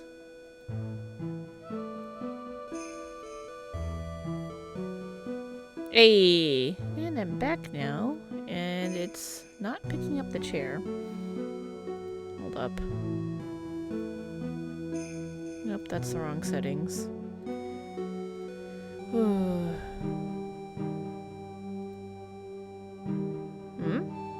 We good? I think we're good. Good enough. We're good enough. Alright, way to crush a man's hope. How about the Shito now? Maybe my eyes were playing tricks on me. I mean, Iris could never do such a wicked thing. But they proved it in court today, didn't they? That this sword wasn't the murder weapon. That's what they were saying, yes. Problem is, I saw it too.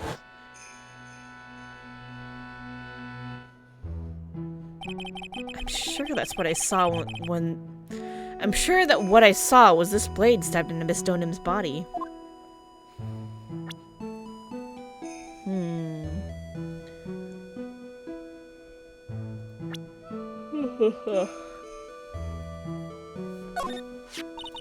She's a very important visitor, you know, an honored acolyte. She is? Do you know her or something? Faye name is synonymous with the crane channeling technique. Therefore, she must be a spirit medium of great power indeed. Looks like Bikini's in the dark. She doesn't seem to know that Maya is the daughter of the Master of Crane. Oh dear, I wonder where on earth this little girl has wandered off to. She's nowhere near the main hall, that's for sure. First I lost Maya, now Pearls? How much more pain is this case gonna cause me? Not to mention this fever's giving me a killer migraine.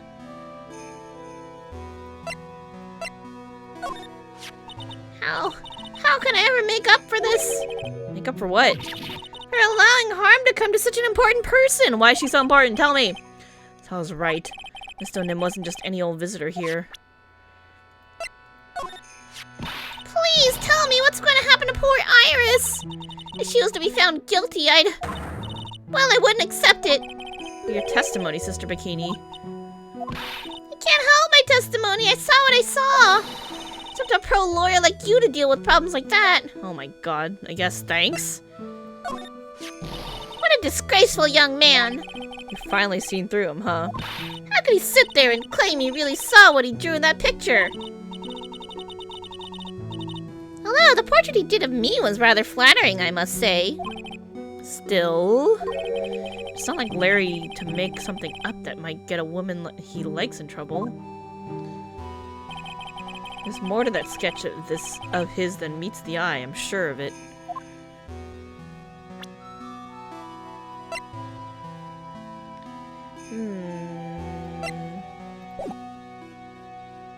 Alright, that's good enough. Let's go to the courtyard. February 9th, Hazukura Temple, courtyard. This is where Sister Bikini witnessed the incident. It's hard to imagine she was lying on the stand, so maybe there are some clues that have yet to be found.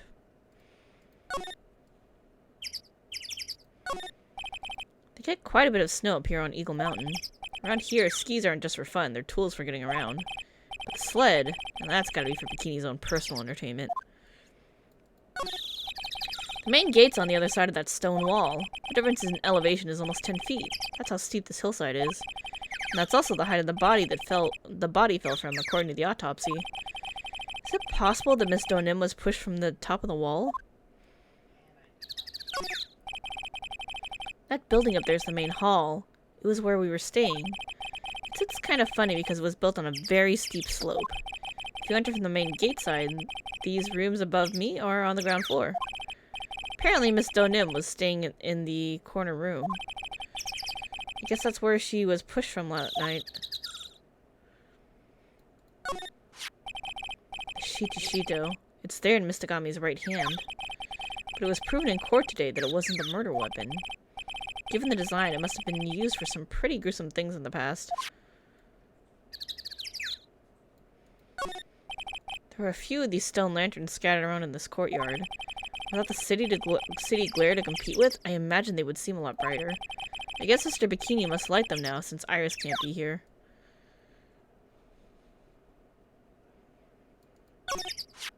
Miss Donim's staff. I definitely remember there being a crystal sphere attached to the staff. I guess Larry eventually found that sphere near the foot of Dusky Bridge, but... what was it doing all the way out here? Out there?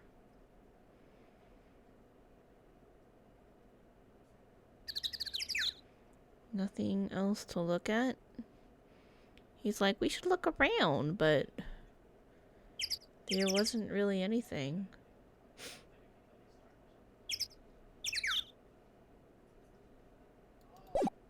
I don't see anything. Hey! What was that giant inconsiderately loud yell? So this is where you've been, keeping nice and warm, I see. Detective!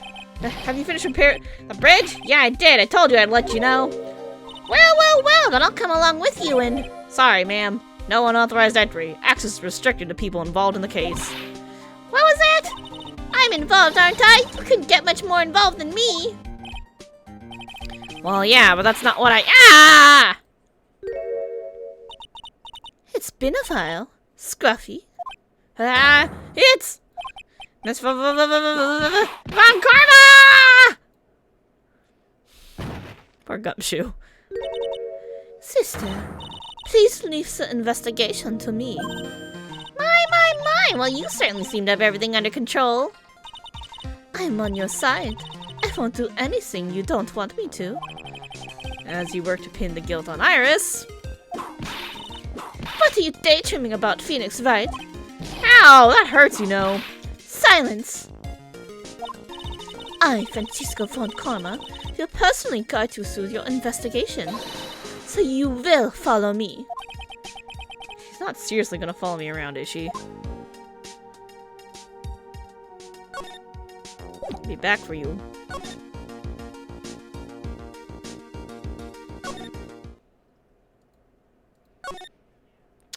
To the bridge. We could talk to Larry. No, we should go across. Alright. To the Inner Temple Gate.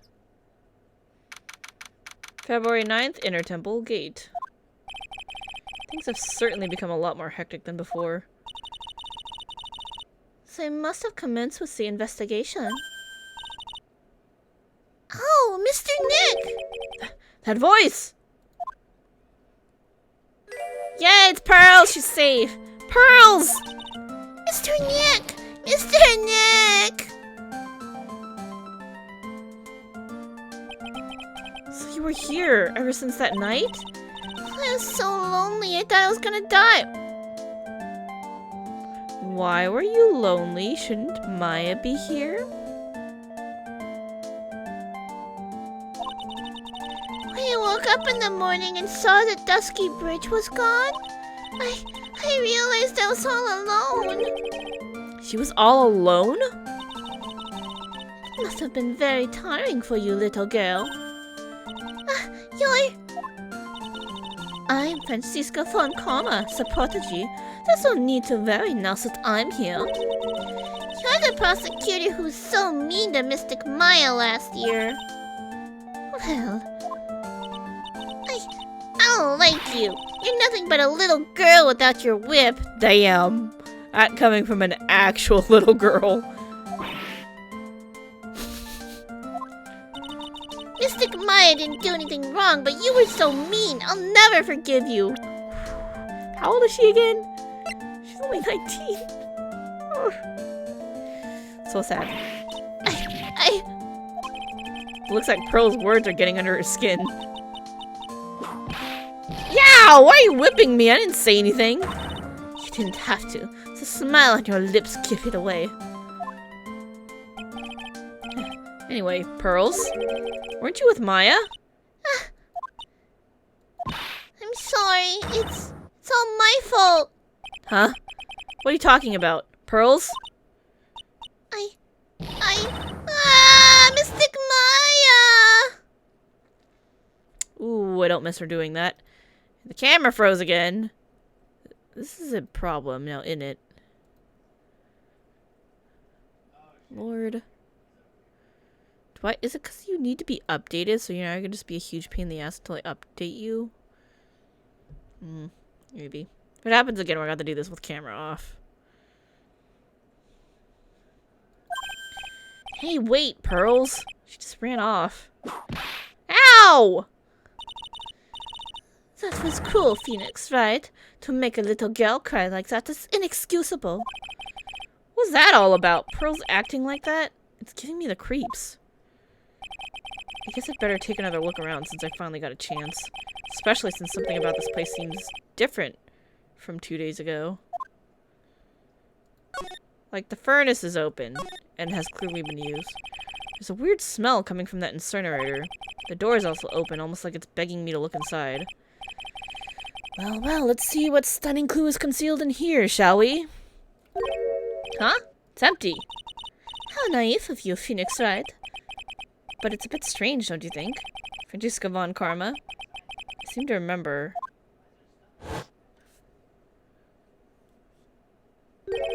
There was snow on this incinerator the first time I saw it. In other words, someone's been using it to burn something recently. Listen, Phoenix, right? It's impertinent to call people by their full name. I was only copying you. Look Look at all the Buddha statues lined up along this path. Phoenix Wright, do you think this is how many siblings a head nun has? Why do you ask her the next time you see her? You know what? I think I will. And she'll probably slap you for prying into her private affairs. Phoenix Wright, What? Would you stop calling me by my full name like that? was this once a prosperous port? A port? Yes, that metal hook is a mooring post for boats, you know. Oh, that's an anchor for one of the wires that is used to hold up the bridge. I think the wire that was tied to this one probably snapped when the bridge burned down. I mean, there's no way there was ever a port all the way up here. Don't get smart with me, Phoenix Wright. I didn't say anything! It's the look in your eyes, Phoenix. You can see Dusky Bridge from here. It's not an unusually long bridge, isn't it? I would say it's about 20 yards. I guess the gorge is too wide to cross with a piece of rope or wire, huh? Therefore, no one has crossed the gorge in either direction since the night of the murder. A simple yet sound deduction, wouldn't you say, Phoenix Wright? It is weird that she's like keeps wanting to say the full name. This little gate that leads into the garden. It says no entry in the sign, though. Come now, Phoenix Wright. What are you doing? Let's go in. It's half open anyway. What harm could come of it? But it says no entry. Don't you Americans enjoy doing whatever you like, and then simply say, whatever? That's got nothing to do with anything! And who told you that? This must be the door that leads to the inner temple, where Maya Faye was training us the night of the murder. Yes, there's a solitary room there called the training hall. You could do with some training yourself, Phoenix Wright. Ow! You're completely out of shape. Ugh. I don't know how much more of this woman I can take. The sign says inner temple. I don't know how you're reading it, but it's incomprehensible to me. Actually, I can't read it either. Feigning comprehension isn't a very good habit to have, Phoenix Wright. She looks really happy to have finally caught me on something. Okay, so the funny thing here was the incinerator. That's something. Training hall. That's a big old lock that looks like a psych lock. February 9th, Inner Temple Training Hall. Why is there paint all over the picture of Misty Faye? What's wrong? Why are you so quiet? Maya, she was supposed to be in here training. Yet it appears she's nowhere to be seen. What's that? That strange lock. It wasn't there 2 days ago. This whole room is really giving us some strange vibes. What the fuck? What do you think this yellowish poster is, Phoenix Wright? It's a scroll, not a poster. It's a picture of a woman who's actually... A woman? I don't see any woman here. There's a different atmosphere in this room since the last time I was here. No. It's not a different atmosphere, it's a different smell. It's gravy. What's the matter? The scroll, it's been completely covered in gravy. Ah, yes. There's a very appetizing smell in the air. But gravy isn't a type of sauce. So when you run out of paint, you Americans use gravy as a substitute, I see. No, no one does that. For starters, it stinks. This must be the gravy that we had with the roast on the night of the incident. But why would anyone do this? Why this scroll? Hanging scroll updated. Touch to see before and after view under the check screen. Ooh.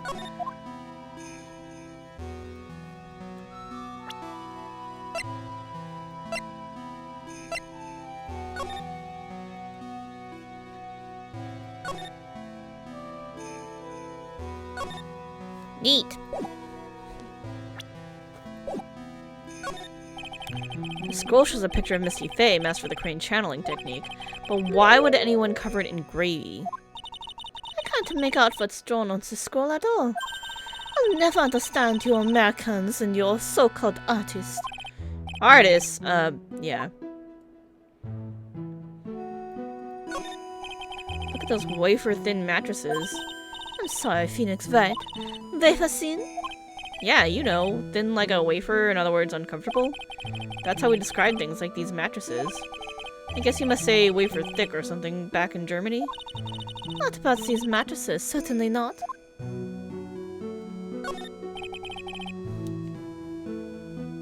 It's an antique dresser. Don't you dare open it, Phoenix Wright. Now I know how Maya feels when I tell her not to touch things. What a pity. It's full of nothing but old clothes for us, the acolytes. Thought we weren't opening it. I'm from the prosecutor's office. I can do anything.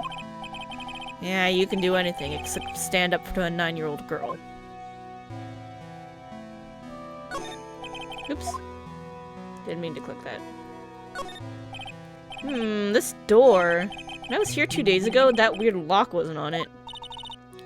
Those chains. It's almost as if they're guarding something inside that cavern. I've never seen a lock quite like this before. I have. I've seen locks and chains just like this before.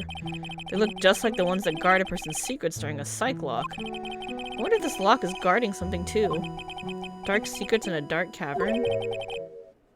What took you so long? Thought even you'd manage to get here faster than this. Oh shit. Thought even you'd manage to get here faster than this, Mr. Trite. Prosecutor Godo! I didn't know you were here. Prosecutor? How come you didn't show up at the trial today? Ha! I could ask you the exact same question. I was in the hospital! Huh? But I had a cold, so... I had something slightly more important than a common cold to deal with. The importance of which is something you have no hope of ever understanding. Enough! I believe I have the measure of you. You are the very worst kind of prosecutor. What could be more important than a trial? Who's the wild mare, Trite? This is Miss Von Karma. She was the acting prosecutor in your absence today. Ha! Well, I guess I owe you one then. But you can go now, princess. It's time for the big boys to take the reins. Just who do you think you are? This is my case. Hey, Philly. Know your role and shut your mouth. I can't stand women like you. Damn, that's mean. Be nice to Francesca. She's mean, but also... You know what? Never mind. It's fine. I'm only gonna say this once, Lady Von Whippingberg. Go home. Phoenix Wright! What are you hitting me for? Ha! You deserve more cracks of the whip than that, Trite. What? Still don't get it, do you? You don't realize that you've set something in motion that you'll never be able to undo. Something different about Godo today. Getting such a strong sense of something from behind that mask of his. Is it anger? Or is it sorrow?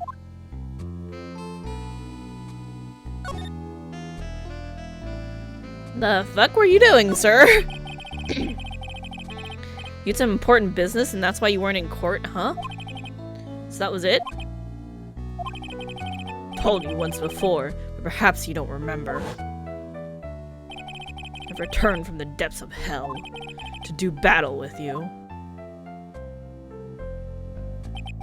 See, Trite, I've experienced something most have not.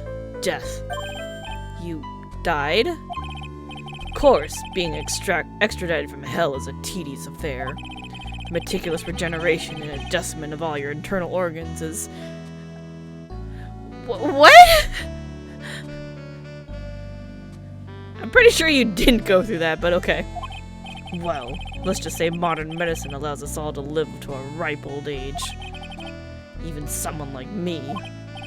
So, you mean that mask you wear is... this ugly device? I promise it's not a fashion statement, my unenlightened friend.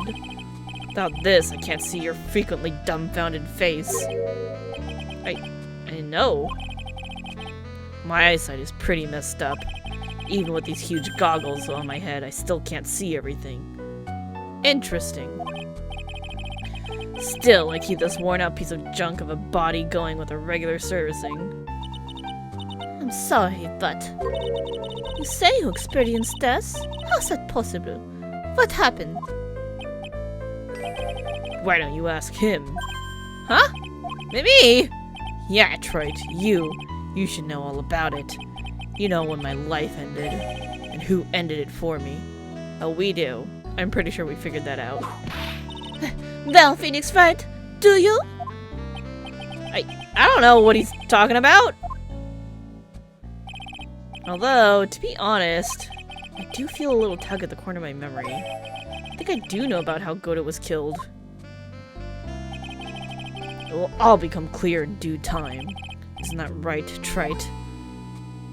What can't I undo?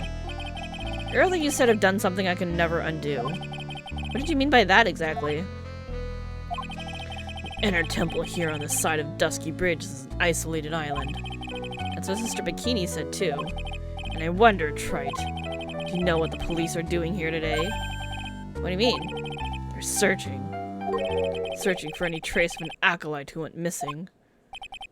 Missing? As the leader of a search party, I can tell you this with absolute certainty. Maya Fey is not on this side of Dusky Bridge. The fuck? Huh? That's impossible. She came here that night and... Won't say it again. The chances of her being here are nil. Excluding, of course, one very unique place. One? Where's that? Sacred Cavern. The entrance of which we are standing at right now. This is the only place the search party is yet to explore. So they haven't searched the cavern yet, huh?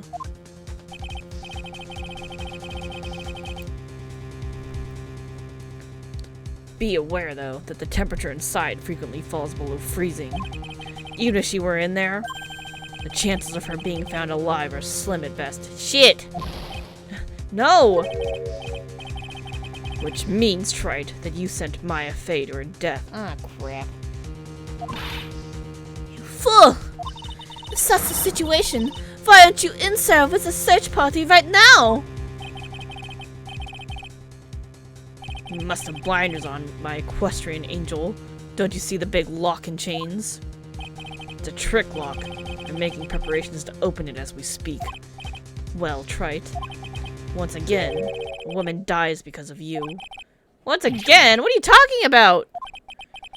Don't tell me you've forgotten. It was only 2 years ago, after all, when the last unfortunate woman died because of you.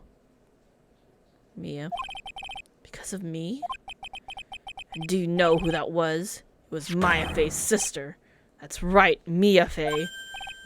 Mia? You killed her. No, that's not how it was. It was 2 years ago. Mia Fey was pursuing someone, a man. She bit off more than she could chew. She made a very dangerous enemy. Yeah, that's one case I'll never forget. But I got that guy, personally. Sure, Miss Fey's murderer was caught. But that won't bring her back. Well, no, but... You were with her at the time. You with no one else. It was your responsibility. You should have protected her! Oh, the damn camera crashed again. Alright, we're done with that. It's gonna just... It's being dumb. We put the cats on, and then move the cats into the corner. Sorry, let me select the right thing here. Beep. And then we'll move the text. There we go.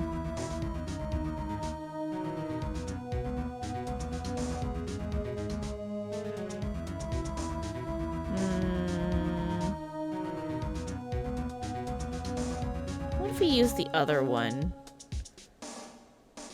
No, let's move this up. There we go. Have some cats. Because the camera keeps crashing for some reason. Alright, there we go. Now we don't have to worry about it. Say Mia Fey was your teacher.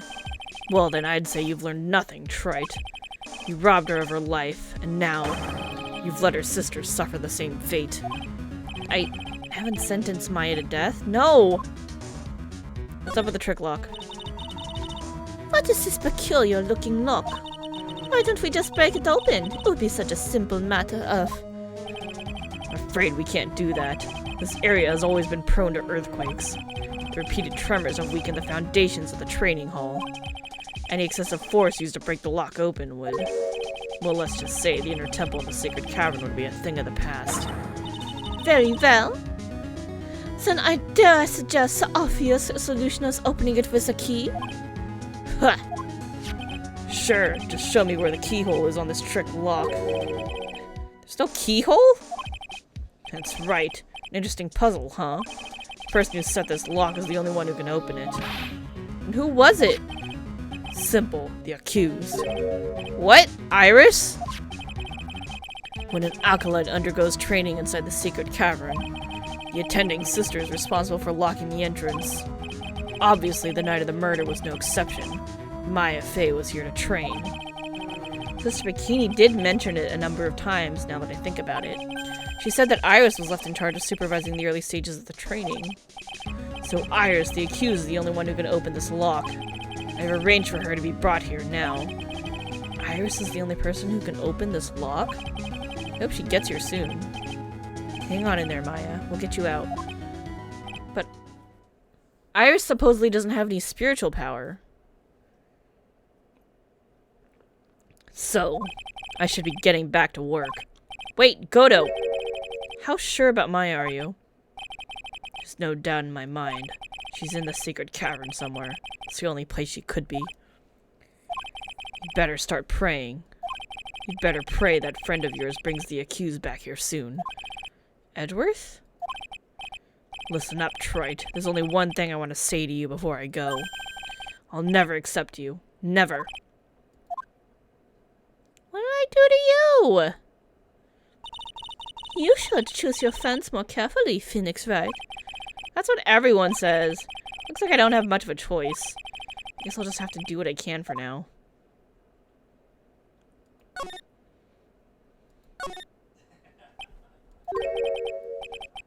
I don't know. Should I or shouldn't I? I'm guessing that's Gumshoe. I don't really know. Sounds like someone's talking to himself, but where's that coming from? It was Gumshoe. Good guess. Yeah, I guess I better wash that off. That's what I'll do. No, but I can't do that. I'm a detective. Ah, my brain. This is driving me nuts. Ah! Is something troubling you, Scruffy? Please don't whip me like that all of a sudden, sir. It was merely a simple greeting. A friendly tap on the shoulder. With my whip. So what's up, Gumshoe? Something on your mind? How did you know, pal? Perhaps you were trying to decide if you want to wash that off or not. How did you know, sir? Oh, yeah, I nearly forgot. You can't go through that little gate there, okay? Why? You mean the one that says no entry on it?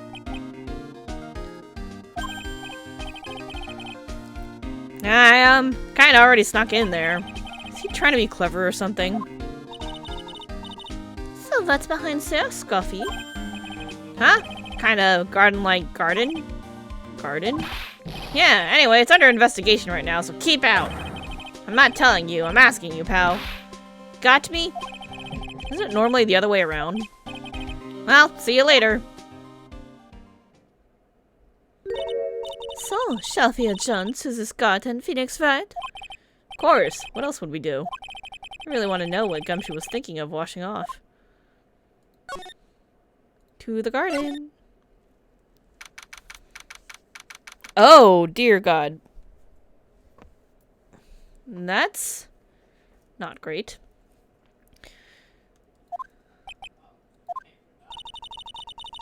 There's a strange feeling in the air. I wonder what it is. Strange feeling? Forget about that. What's that strange writing on the stone lantern? Ah! What are you doing here, sir? I thought I said you can't come in here. Don't you know, Scruffy? A fun karma will always show up where there is a clue.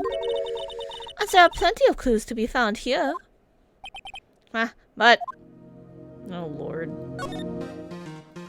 First of all... There's a charm or something poking out from the snow. Looks pretty old. There's a leather cord tied to it, too. Apparently it belonged to the victim.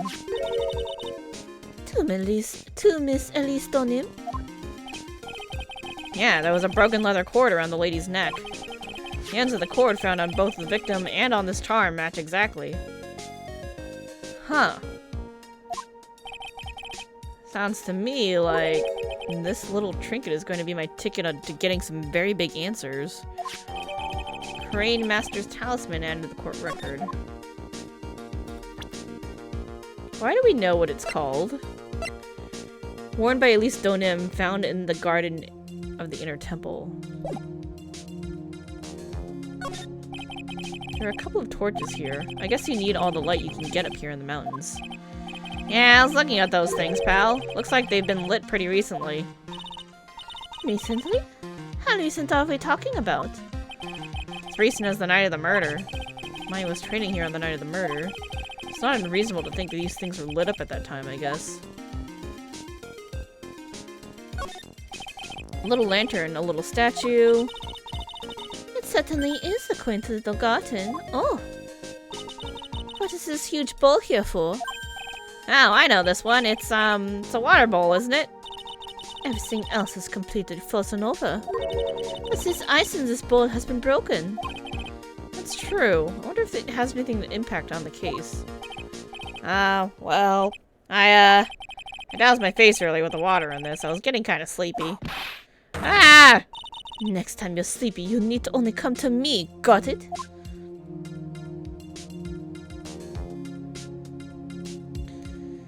Oh, let's look at the lantern. What the heck is that? Uh-oh. Spotted it, huh, pal? You kidding me? It couldn't be more obvious. It says Maya. And before you ask, it's written in blood. You will answer all our questions now, Scruffy, without exception. Yes, sir. Alright, investigation first. So how's the Inner Temple investigation going? We have the best forensic team in the world working the place. Forensic team? And what was the outcome of the scientific study? Nothing. Scientifically speaking, the place is as clean as a whistle.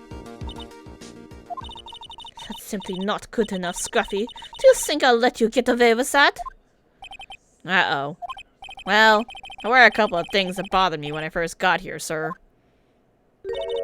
That stone lantern... Oh, sorry. But, wrong voice. That stone lantern in the surrounding area that's not covered in snow, correct?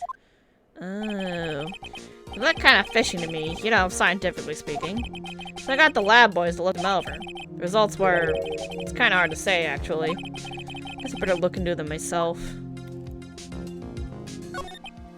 About Maya. How, did Mr. Goto tell you yet? Yes, we heard. He's got a search party out looking for her, but there's nowhere else she could have disappeared to on this side of Dusky Bridge. All I can do is wait for Mr. Edgeworth to get here, pal. Edgeworth? He's escorting Iris, the defendant, over here. You'll have to wait, since she is the only one who can open the door to the sacred cavern. Ah, I think Mr. Edgeworth wants to talk to you about something too, pal. Huh? Wonder what it is. Just don't be expecting any good news when you talk to him. When I spoke to him, Mr. Edgeworth sounded so down, felt like he was drowning. Sounds pleasant. Maya, so these letters are written in blood? Yeah, what's worse is in the victim's blood. Huh? This is Miss Donim's blood? We haven't done a detailed analysis yet, but it's looking that way, pal. Most interesting. Phoenix Wright, I presume you know, don't you? Why Maya's name is written upside down? Now what? That was really bothering me too. I just came up with the answer. The results of my own special gumshoe investigation. Really? Do tell. Well, on the night of the murder, that stone lantern was upside down. How? Anyways, there's really only one logical explanation to this mystery. Miss Elise Donim wrote these letters herself, in her own blood. You must be joking. That's impossible. From the writing and the victim's blood and the other clues left behind, it seems pretty likely that this garden was the scene of Miss Elise Donim's murder. At least that's our current theory on how the events took place, pal. What? Where did she fall from? True crime scene. So Miss Donim was killed here? However you want to look at it, that's what people are saying now. And then, what Sister Bikini saw in the courtyard at the main temple was... Well, what was it? If that wasn't the scene of the crime, what did she see? What do you think, Miss Von Karma? Surely a special gumshoe investigation would reveal the answer, no? Oh, but wait a second, there's bloody writing and all the other clues here. Someone could have easily set all that up after the murder, right? Sorry, but that's not an option, pal. Why not? How quickly you forget, Phoenix Wright. Ever since the incident occurred, this place has been completely inaccessible. Because Dusky Bridge was completely burnt out. I was overseeing repairs of the bridge the whole time. No one came over here before me and my men. Which means no one could have planted all this stuff here, pal. Ugh. Can't think of a counter-argument to that. Know it. Should have washed the blood off the lantern as soon as I got here. This really was the scene of the crime. And I need to figure out exactly what it was that Bikini actually saw. I mean, we did find the body in the other place. But then when did they cross the bridge? They would have had to cross the bridge before 10:45 when the lightning struck.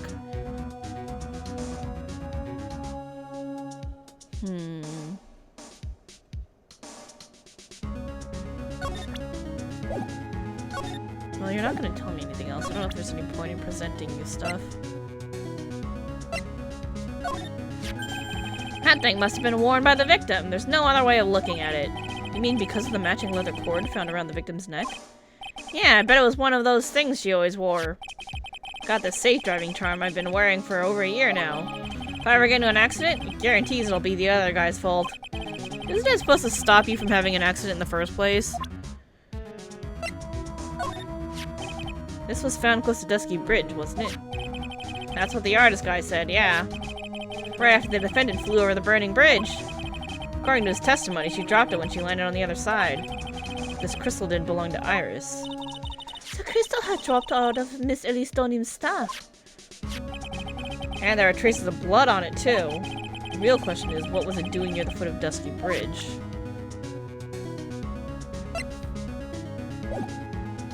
Interesting. Alright, let's go back out of the gate. Can we get into the training hall yet? No? Okay. To the bridge. To the Heavenly Hall. No one here.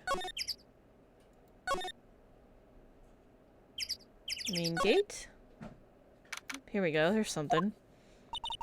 It seems you have a visitor. Mr. Wright. Iris, I'm really glad to see you. Goto managed to mobilize the police by claiming a state of emergency. Not him again. Never mind him, we've got to hurry and unlock the secret cavern. I'm sorry, Mr. Wright. It's my fault someone so important to you was locked in there. Mr. Edgeworth, can we finish our conversation later? Alright. Let's hurry to the inner temple then. I'll see you later, Wright. Wait, Edgeworth, I'm coming with you guys. Sorry, Wright. I can't allow you to come with us. What? Hate to be the one to break it to you, but Maya Faye's in a rather delicate position. What do you mean by delicate position? This isn't simply a rescue operation, Wright. It's also an investigation. That being the case, we can't allow members of the public to interfere. Come on, Edgeworth! If anything happens, you'll be the first to know. Please understand, right? But it's Maya! Mr. Wright, all that matters is that Mystic Maya is rescued, correct? Listen to the voice of reason for a change, Phoenix Wright. From now on, consider anything beyond Dusky Bridge to be off limits. We'll be going now. Excuse us. Ah! This is no time to be standing around, Phoenix Wright. Aren't there other things that demand your attention? She's right. Thanks for reminding me.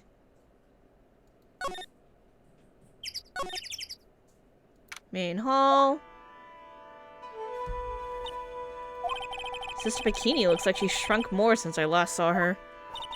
Don't be so rude, Phoenix Wright. What's wrong, Sister Bikini? My! Hello, you two. How are you doing?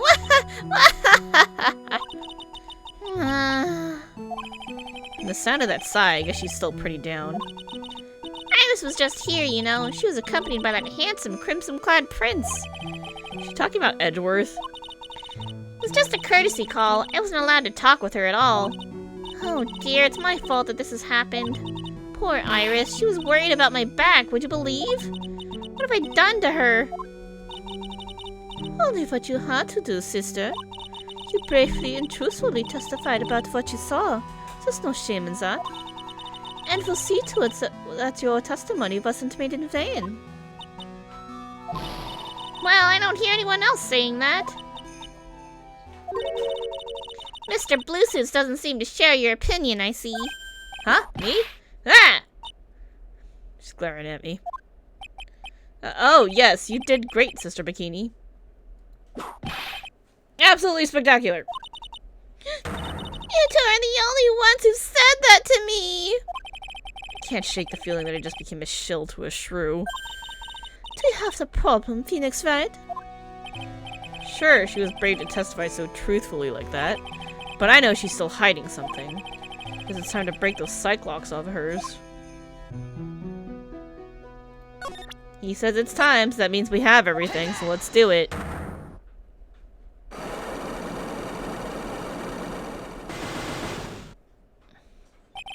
Elise Donim.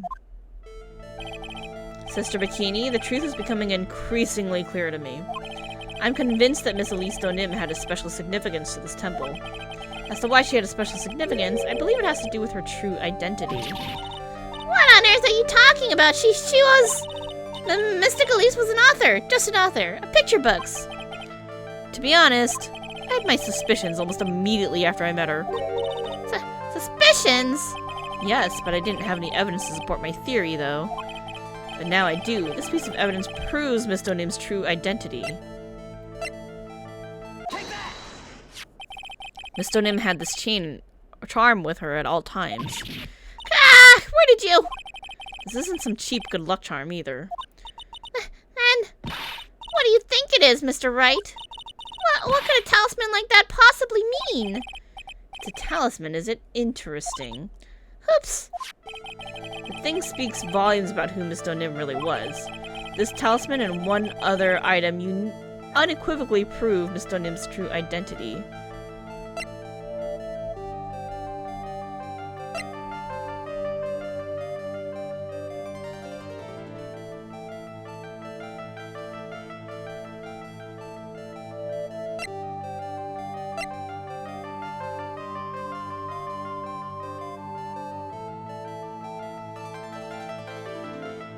So, the spear is used for mystics, so let's try this. Well, you really ought to think about buying one of those charms we sell here, Mr. Wright. Huh? Otherwise, you might just find yourself jumped by a little old lady on a dark mountain path. Nope, that wasn't it. What am I doing? The piece of evidence I need to show Bikini is obvious. That's just a plain old good luck charm, so please give it back. Oh, no, I don't think so. This thing speaks volumes about who Miss Donim really is. Talisman and one other thing. Prove who she is.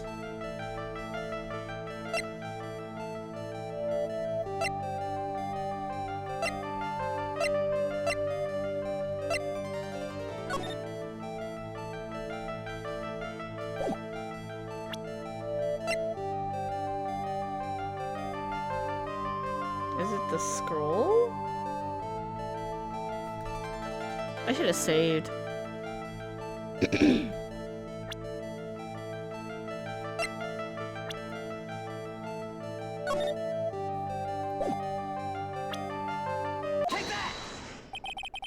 The painting is obscured by the gravy stain at the moment. But this scroll shows the master of the crane channeling technique. The crest at the top is a sign of the honorable title. Oh yeah. The very same crest that adorns the talisman the victim carried with her. Ah! This crest is reserved for the master of Crane. Who on earth told you that nonsense? I've got no idea what you're talking about. The new master, Maya Fey, told me. What? You mean that acolyte is Misty Fey's Daughter? Yes. Are you sure? Yes. In fact, since her eldest daughter passed away, Maya is Misty Fey's sole successor. Mystic Misty! Ooh, we got them all at once. Nice. That's pretty good.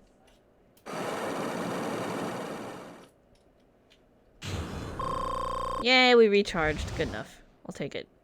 Alright, tell me about Elise. Mystic Elise graced us with her presence about a week ago. When she showed me the talisman with that mark on it, well, I nearly fainted. No one had seen her since she disappeared 17 years ago, after all. What is the significance of this talisman, sister? The Karain talisman? It's a symbol of the Master of Karain. Bearer must carry it with them at always until their death. Until their death? So Elise Dionim was really Maya's mother, huh? She was Misty Fey, the Master of Karain channeling technique. The truth comes out at last. Looks like we're making some headway here. Tell me, sister. After 17 years, why did she choose to show herself now? 'Cause something happened that called her out of hiding. What happened? Well...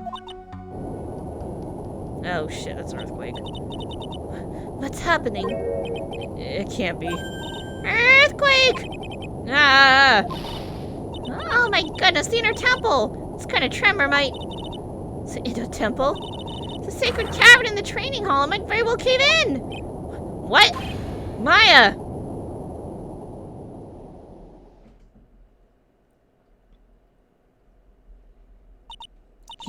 It seems to have passed. We can't just stand here and do nothing. Let's go. But There.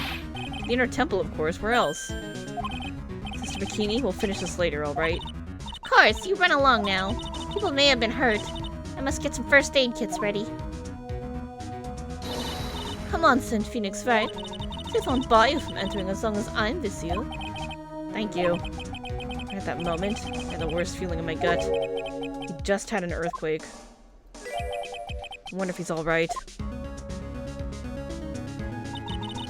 You look worried. Are you thinking about Miles Edgeworth? How'd you know? Come on, let's go. Gotta hurry to the inner temple and... Right. Ah! Well, what are you doing here? How could I have... How do you expect us to understand if you don't speak up? Ow! Hey, why am I the one getting whipped? She's gone. No. Defendant, Iris. She's gone. Gone where? She fled and escaped. What? Uh-oh. So, it was just now, during the...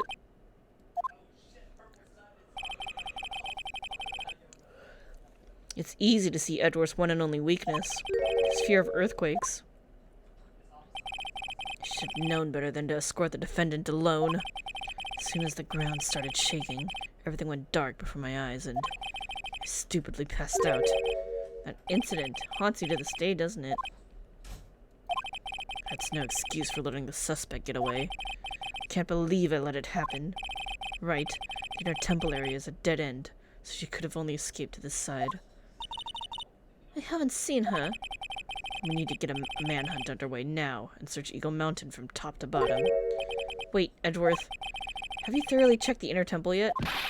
Don't be ridiculous. Why would I? The inner temple's like an island. There's no way to escape but to cross.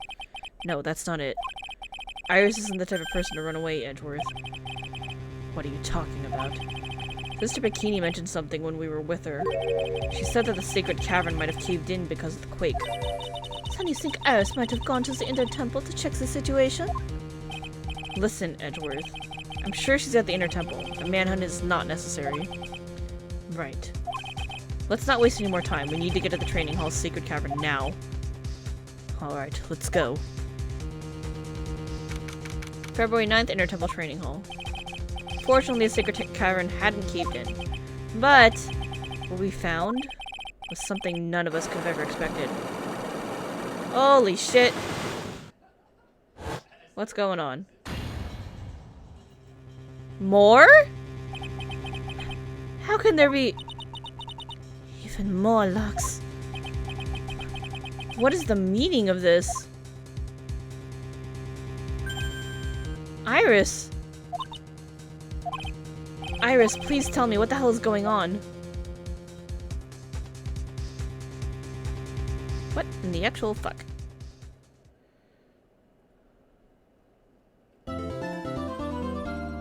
Okay, so we're definitely gonna save. And then, hold on, let me see if I can fix up the camera real fast, like. Because... Alright, it's still stuck on the last frame. I'm gonna refresh you, camera. We working now? Working? We back? Alright, we back a little bit. For now. Pick up the chair, please. Okay, there we go. Alright. Good enough for now. So, we're gonna stop here. It is a little bit late. It's about the time when we would stop anyway. That was a trip. I guess there's a part 2 of the investigation, so we're gonna have to pick that up next time, probably next week. I don't know if we're gonna stream tomorrow because one of our raid members won't be able to make it for a couple months. So that means I don't know if we're gonna keep raiding or if we're just gonna practice, or if our temp person can, if our fill-in can fill in for the next 2 months. So I don't know. We'll see what happens. So if I don't stream tomorrow, then the next stream will be Monday for Heaven on High Night. But in any case, thanks everyone for watching. Hope you had fun. And yeah, I hope you have a good weekend, and I will see you all next time. And if you don't come in for the next stream, then I will see you maybe Thursday, or if not then, if you're not until next week, then I hope you have a good Thanksgiving. Okay, and that's it for me. Hope you all had a blast, and have a good rest of your weekend, and see y'all later. Bye!